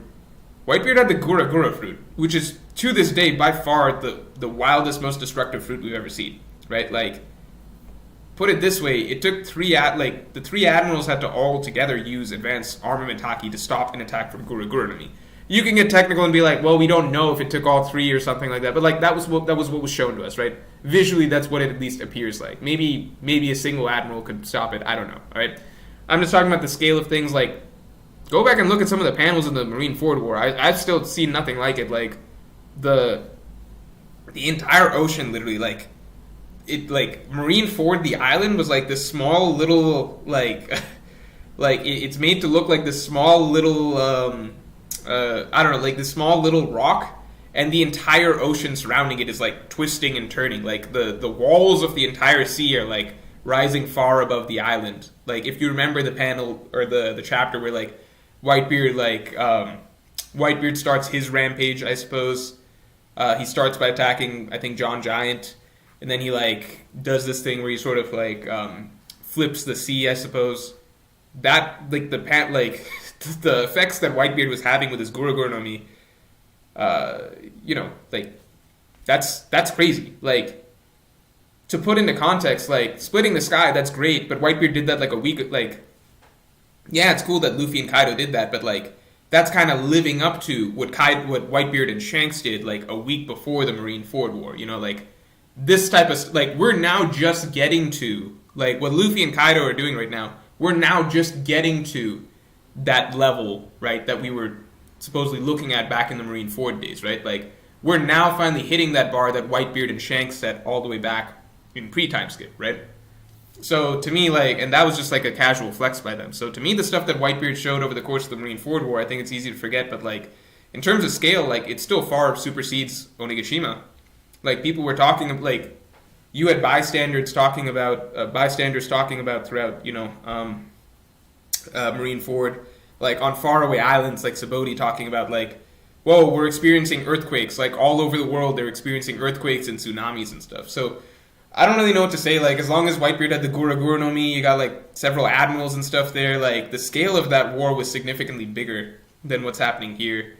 I mean, I always say this, but, like, the simple way to think about it is, like, in Marineford, the Yonko Empire, so the Whitebeard and his Whitebeard pirates, they were the underdogs against the the Marines, right? They were the underdogs against the Marines.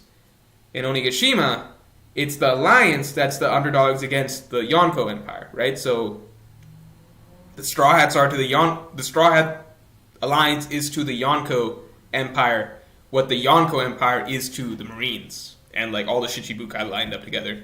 Now, if you're talking about pure like power creep, like we got to see more advanced Haki stuff here. I kind of get what you're saying. We are more visibly seeing advanced hockey stuff here.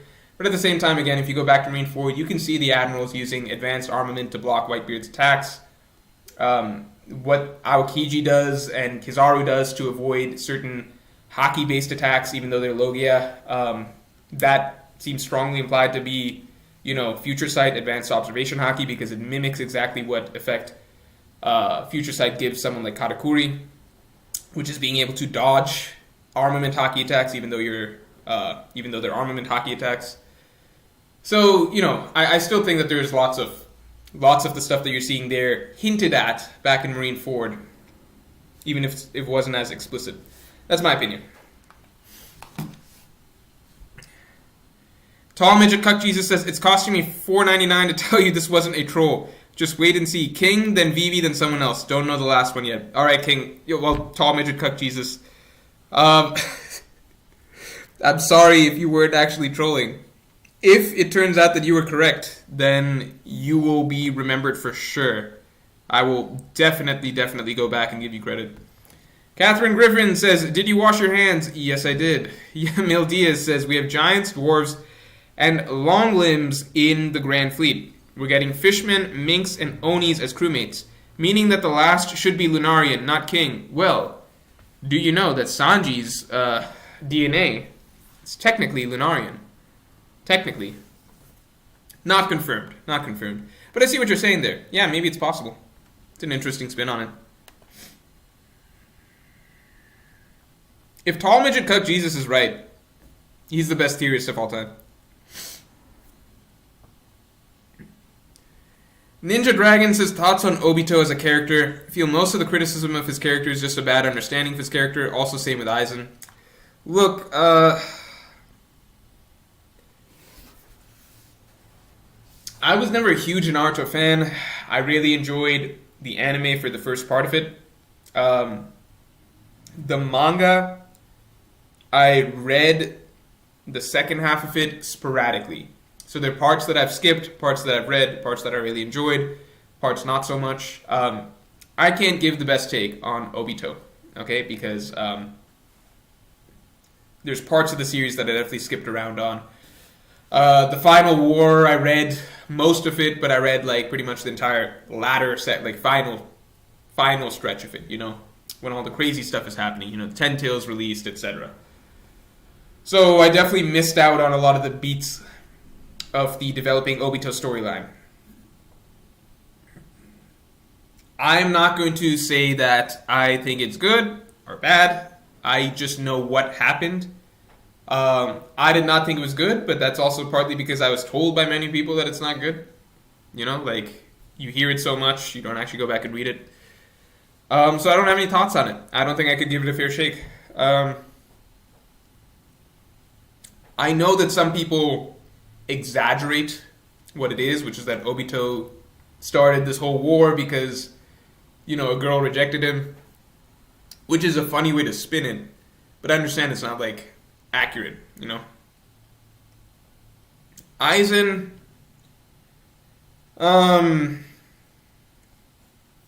I thought Aizen was always, a really cool villain.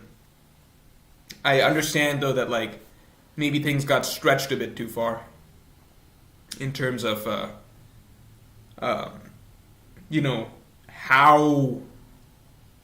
how meticulously planned everything was on his end. Sorry, my voice is getting a bit dry. I'm gonna have to grab some water real quick. Be right back.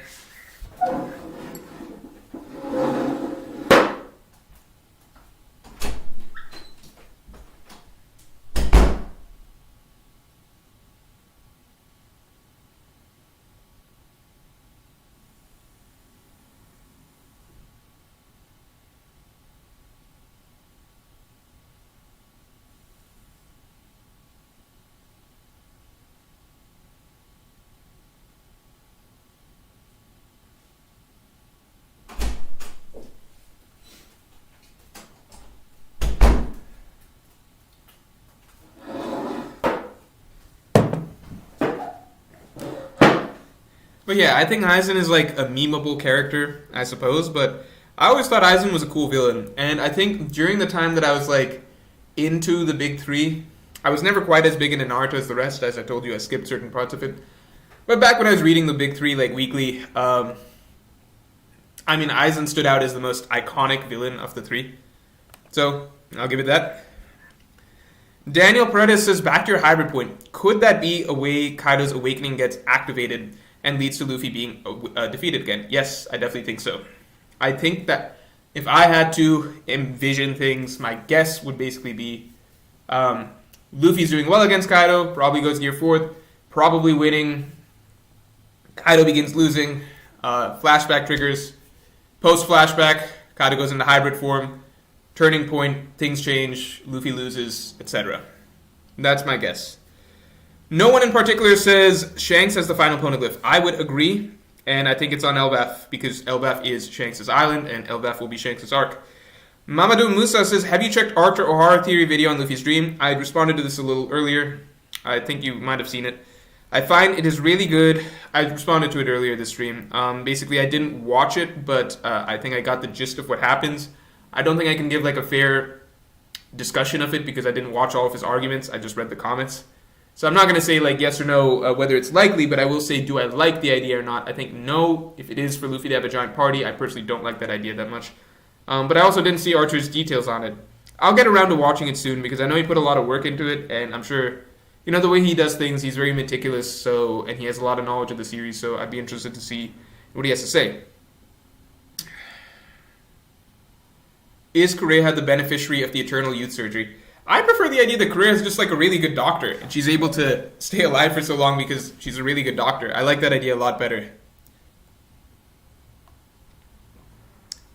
I like it more as a gag.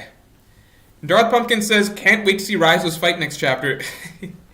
Raizo versus Fukurokuju, the final fight of Wano that we're all waiting on with bated breath. Pirate King Ju says, how many more Conqueror coding users do you think we'll see? That's a good question. That's really hard. I like the idea that Akainu awakened Conqueror's Haki during his duel with Aokiji. I really like that idea. So let's say Akainu from the Marines, in my opinion. I don't think the rest of the admirals have it, in my opinion. Shanks, Mihawk.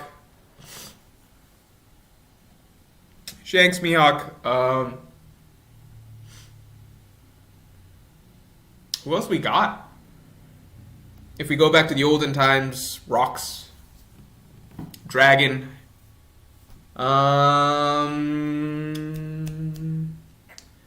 I personally think that might be it. Maybe I'm forgetting some people, but I think that might be it. Mickwing Zed says, the stuff we saw about King makes me think that Lunarians became devil fruits. What? No, that'd be insane. No, come on, that'd be insane. He ate a devil fruit. He ate the pterodactyl devil fruit. You think a devil fruit ate a devil fruit? Come on. But that's a really cool idea. Like, sometimes you just hear an idea that's so wild and out there that's just like, that's really interesting. If that's the case, that's like a really cool call. Because it's not, I don't think there's a, what is it about King that made you think that he's a devil fruit? Or he became a devil fruit?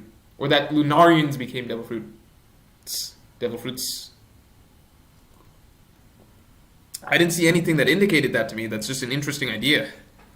Pirate King Ju says, Shimotsuki Haki, Ryuma, I can't say this word, Zoro's cousin, cut off Goldie Rogers' neck. Yeah, maybe Zoro is cousins with Marine Guard number 2. It's so funny because, like, 2 weeks ago when Zoro was getting, like, bodied by King, everyone was like, ZKK in the mud, etc. Now Zoro pulling out the advanced Conqueror's Haki, everyone's like, ZKK is back to life. It's back and forth. I see it. I don't blame people. I see the possibilities both ways. Bagby Nas says, do you think Zoro has been holding back subconsciously because of his 2 leaders sink the ship plotline? I feel like that may come up soon. I would love if that's the case. I would just love that to be addressed. Some of Zoro's quotes throughout the arc, too many leaders sink the ship. I'll round up the Wano Samurai. Conqueror's Haki becoming a thing for him. I would just love for things to head that direction. Power Ranger says if the Admirals and oh no, if the people are gonna get mad at me after this one. If the Admirals and Yonkos are supposed to be equals, and if there are three Yonkos at Marine Ford, then who would win? I don't think the Admirals and Yonkos are supposed to be equals. I think an Admiral can, like, I think a Kainu could square off against a Yonko, but I don't think, like, all the Admirals are equal to all the Yonkos. Because the reality is that, like,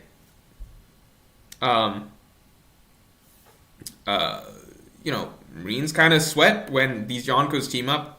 We've seen every time the Yonkos discuss teaming up, that's got the Marines sweating, like, a little bit. And on top of that, like, the One Piece world balance is supposed to be a little delicate.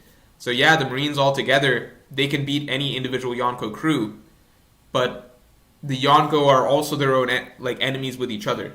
So it's just like 5 separate parties that kind of rule the world. One's the biggest, so it rules the most, but it's not strong enough that it can just wipe out the rest of the 4 parties. Otherwise it would have.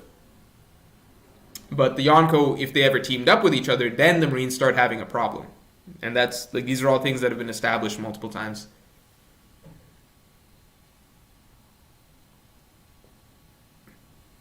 It's just that the Yonko hate each other just as much as the Marines for the most part. Like, the only 2 that were on somewhat good terms were Shanks and Whitebeard. And even those 2, like, they started swinging at each other as soon as they were on the same ship. But, like, besides that, it was established that Big Mom and Kaido hated each other for years. Obviously, Kaido, Big Mom, didn't like Whitebeard. Same with Shanks, etc. So, yeah, these guys are not friends. That's why the balance of the world makes sense. It's like 5 parties that don't like each other, basically.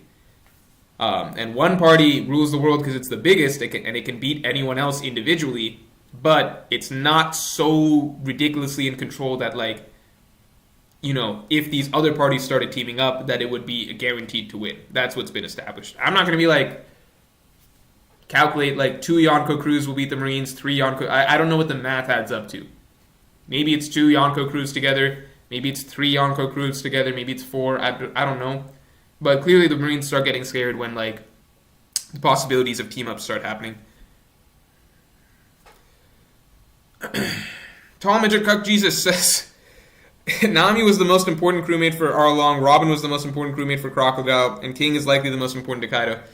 Dude, Tall Midget Cuck Jesus, I see these similarities you're bringing up. I just think it's a long shot for King to join the Straw Hat Pirates. I just do. There's nothing you can say that will convince me otherwise.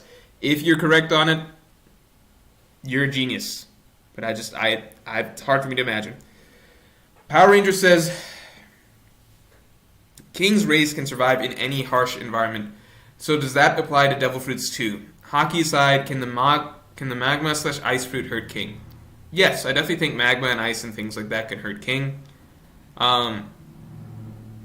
Yeah, I mean, I think that all that's been proven so far is that physical force, King can really tank it.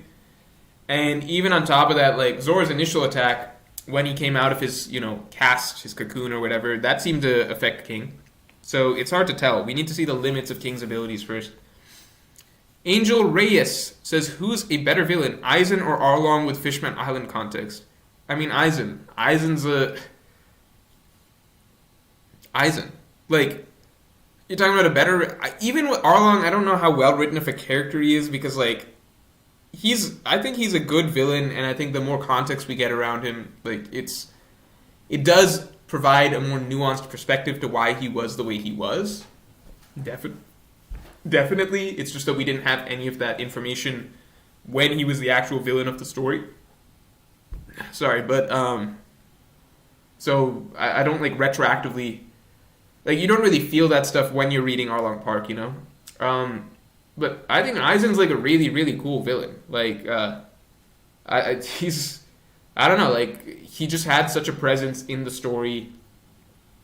I think it's very hard to replicate the effect that Aizen had on Bleach with even any One Piece villain. Now, can you argue that Aizen was kind of like, at a certain point, I know every little thing, every little detail I've had, even this random shit planned out, etc. Like, you were always inside my whatever, blah, blah, blah. Like, you can argue that past a certain point, Aizen just started entering, like, kind of, meme territory. I think you can start arguing that. And you can argue that Aizen, like, his character wasn't that fleshed out. But just as a villain, like, what I wanted out of a villain throughout the story, I think Aizen definitely provided that for the most part. really well. Mudassir Muhammad says, Luffy will carry positive dreams of every major opponent on his shoulders. What do you think? Yeah, I mean, I think that's something that we've seen throughout the series. Things that a lot of the, like, Crocodile wants to be Pirate King, Luffy will be Pirate King. Doflamingo wants to overthrow the Celestial Dragons, Luffy will probably do that. Big Mom wants to make it so that all races can live equally, Luffy will do that. Kaido wants a grand death, Luffy will do that, etc., etc. I definitely think that that's a really, really great, really, really great theory, and I think that's got a lot of possibilities, and I think that it's very likely in the grand scheme of things that, a lot of these villains, they have these goals, but for the wrong reasons or the wrong vision for it, and then Luffy's going to inadvertently accomplish all of these, but like with a more pure heart.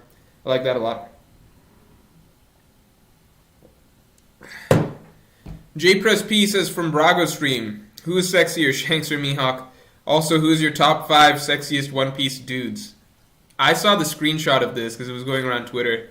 It's just like, how does this? Is this what Brago streams are like? Who is sexier, Shanks or Mihawk?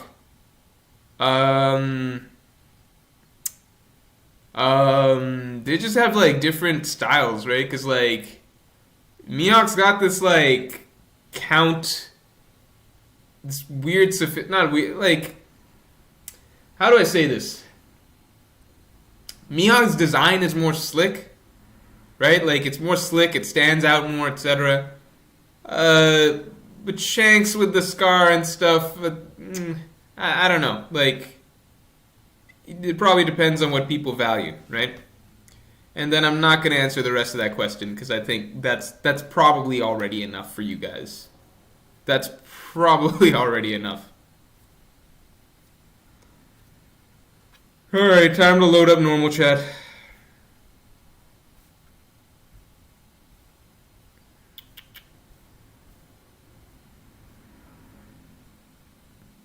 Oh, Joy Girl's here.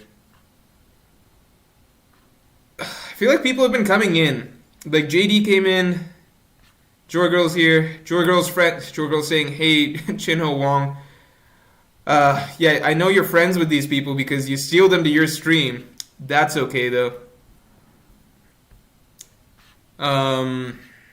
We got up in normal chats.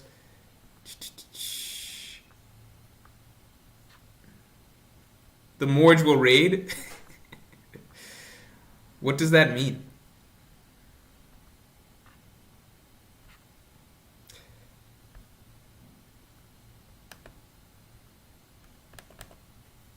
Why is my computer so slow? I need a new computer. Chat, it's taking so long to load. Where are we at? Where are we at?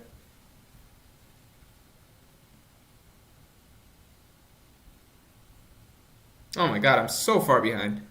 How does this happen? I take too long to answer questions. I need to speed it up. That's what I've decided. Oh my god. Alright, let's try this. Keenan says, if the inherited wills theory is true, then do you think the Straw Hats will learn in the story that they'll have to destroy... Oh, no more super chats, by the way. Please, no more super chats because I'm going to wrap up the stream pretty soon. No more super chats. Thank you very much. Appreciate it.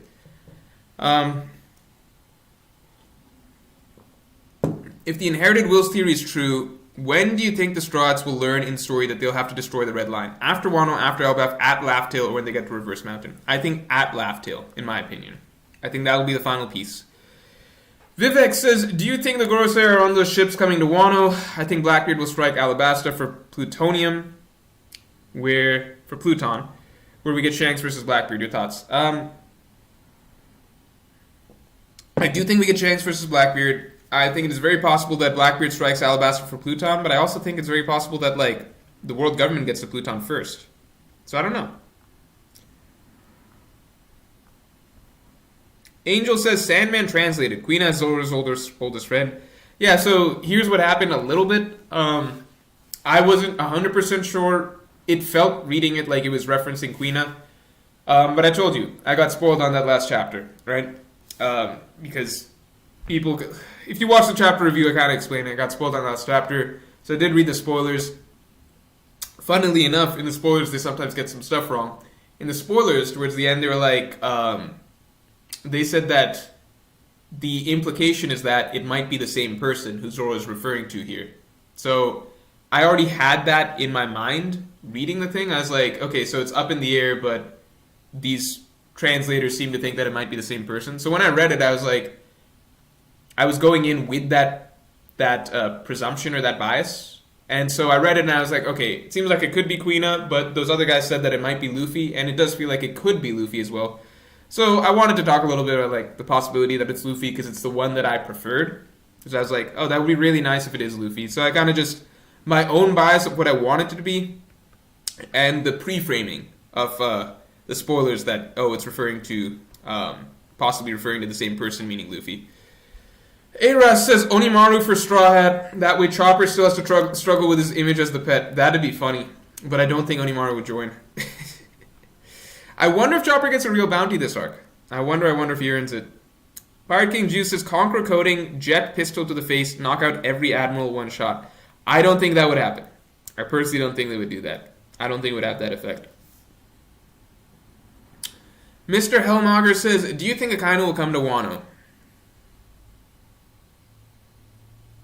Since so much emphasis is put on Wano and how much of an opportunity this is, I don't see where else he would be during the climax of the New Age. Look, if Akainu comes to Wano, it's essentially we're at Marineford 2.0, right?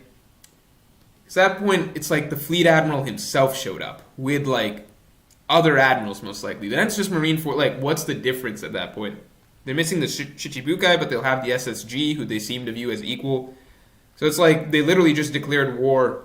They sent their entire Marine force, you know? And that, the way Marineford was built up, that felt like a very rare instance. That, there was a lot of time spent showing the accumulation, or not the accumulation, you know, the arrival, the convergence of all of the Marine forces all at once, right? Coming from all corners of the world, etc. So if they're doing that again, I feel like there'd be just more to it.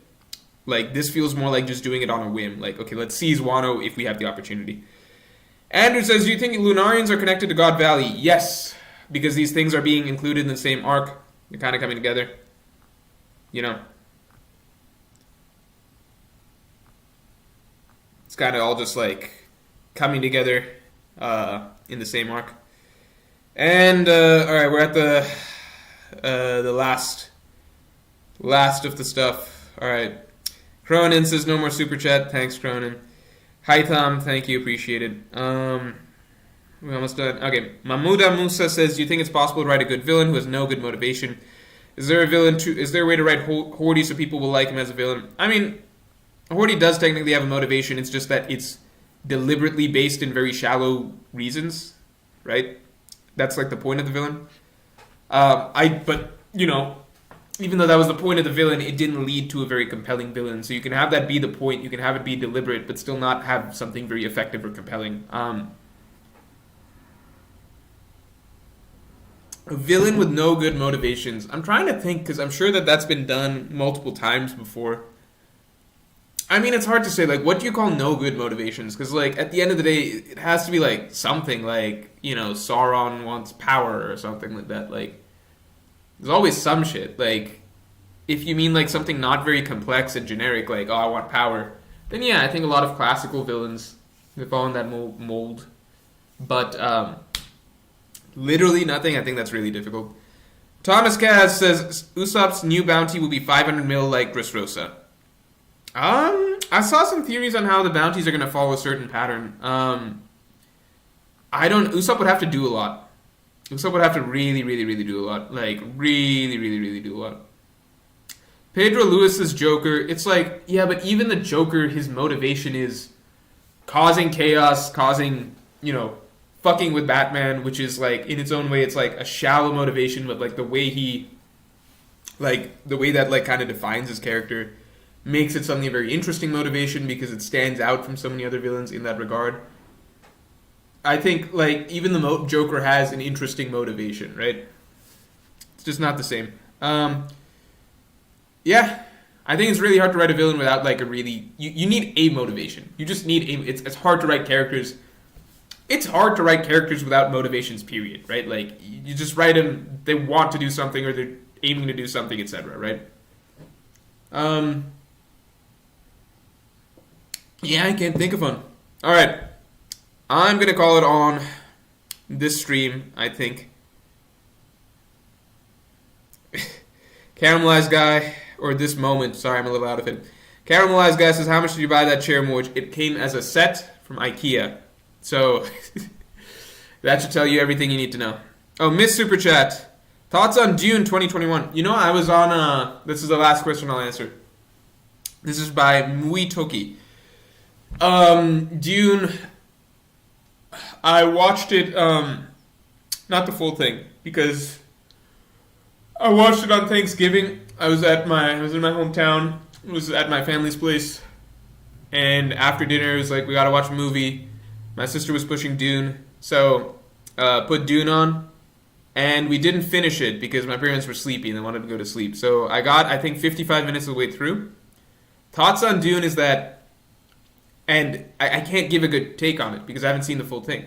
All right, I have read the book, so I know the plot of it. I know the plot of it, and I know where they basically stopped in the story, roughly speaking. And I kind of know, I have a guess at what the halfway mark will be, essentially, where they'll end part one of the movie. But I do want to finish the movie. I'll say this, it's probably the most artistically done blockbuster in recent memory in a long, long, long time. A lot of what they did, like, visually, stylistically, sound, etc. Like, you can tell, right? You understand it's a very artistic attempt at a blockbuster. And I think they did that really, really, really well.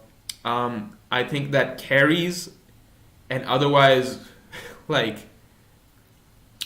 sloppy script. Like, really sloppy script. But I think it's not, like, I think they handed it to Denis Villeneuve. Sorry for pronouncing his name wrong. And he fixed the shit out of that movie. Otherwise, you would have been looking at another, like, really generic Hollywood blockbuster if that dude was not directing it. He took, like, what seems to me, like, I'm following along with, like, a really, really sloppy script and just, like, turned it into something where the focus is on, you know, the experience, like, the cinematic experience of, like, taking in everything that's, you know, being presented on screen. But I have not seen the rest of the movie, so maybe, I don't know, the writing surprises. I don't know. I think a lot of the ways that they tried to... I don't want to get... It's not even fair. It's not even fair for me to give my take on it because I didn't see the full movie, right? I'm not going to give my full... once I finish it, how about I give my full take? But I liked it, for the record. Like, I'm not trying to be critical just to be critical. That was just my take. I think, like, what I'm saying, I suppose, is that the direction so heavily outweighed everything else that it made it a good movie in my eyes. And I was excited to finish it. Just things got in the way, it didn't really get to, but I'm definitely going to finish it at some point. And, yeah, I mean, I was really impressed. I didn't expect, like, you know, people were singing the praises of Dune. I didn't expect that, like, you know, a Hollywood-made movie blockbuster in today's day and age would be, you know, as artistically directed as this one was. So I'm happy with it. I hope it sparks a new trend, but it's unlikely. And yeah, that's all I really have to say after watching close to 1 hour of Dune. That's basically it. But I will, like, maintain that, look, if he was not directing it, I think there's nothing negative you can say about Denis Villeneuve after this. Like, it's nothing, like, he's doing the absolute best he can with what he's given, I think, with Dune. But I think if you took him away, then suddenly it's just, like, not that good, in my opinion. But that's not the point, right? Because that's not really how you view things. The director clearly elevated it to something that's, like, really, really good, in my opinion. So, we'll see. Yeah, that's all for this stream. Video coming out tomorrow on Brook. I think it's actually an interesting video. I urge you all to watch. That's pretty much all I got to say.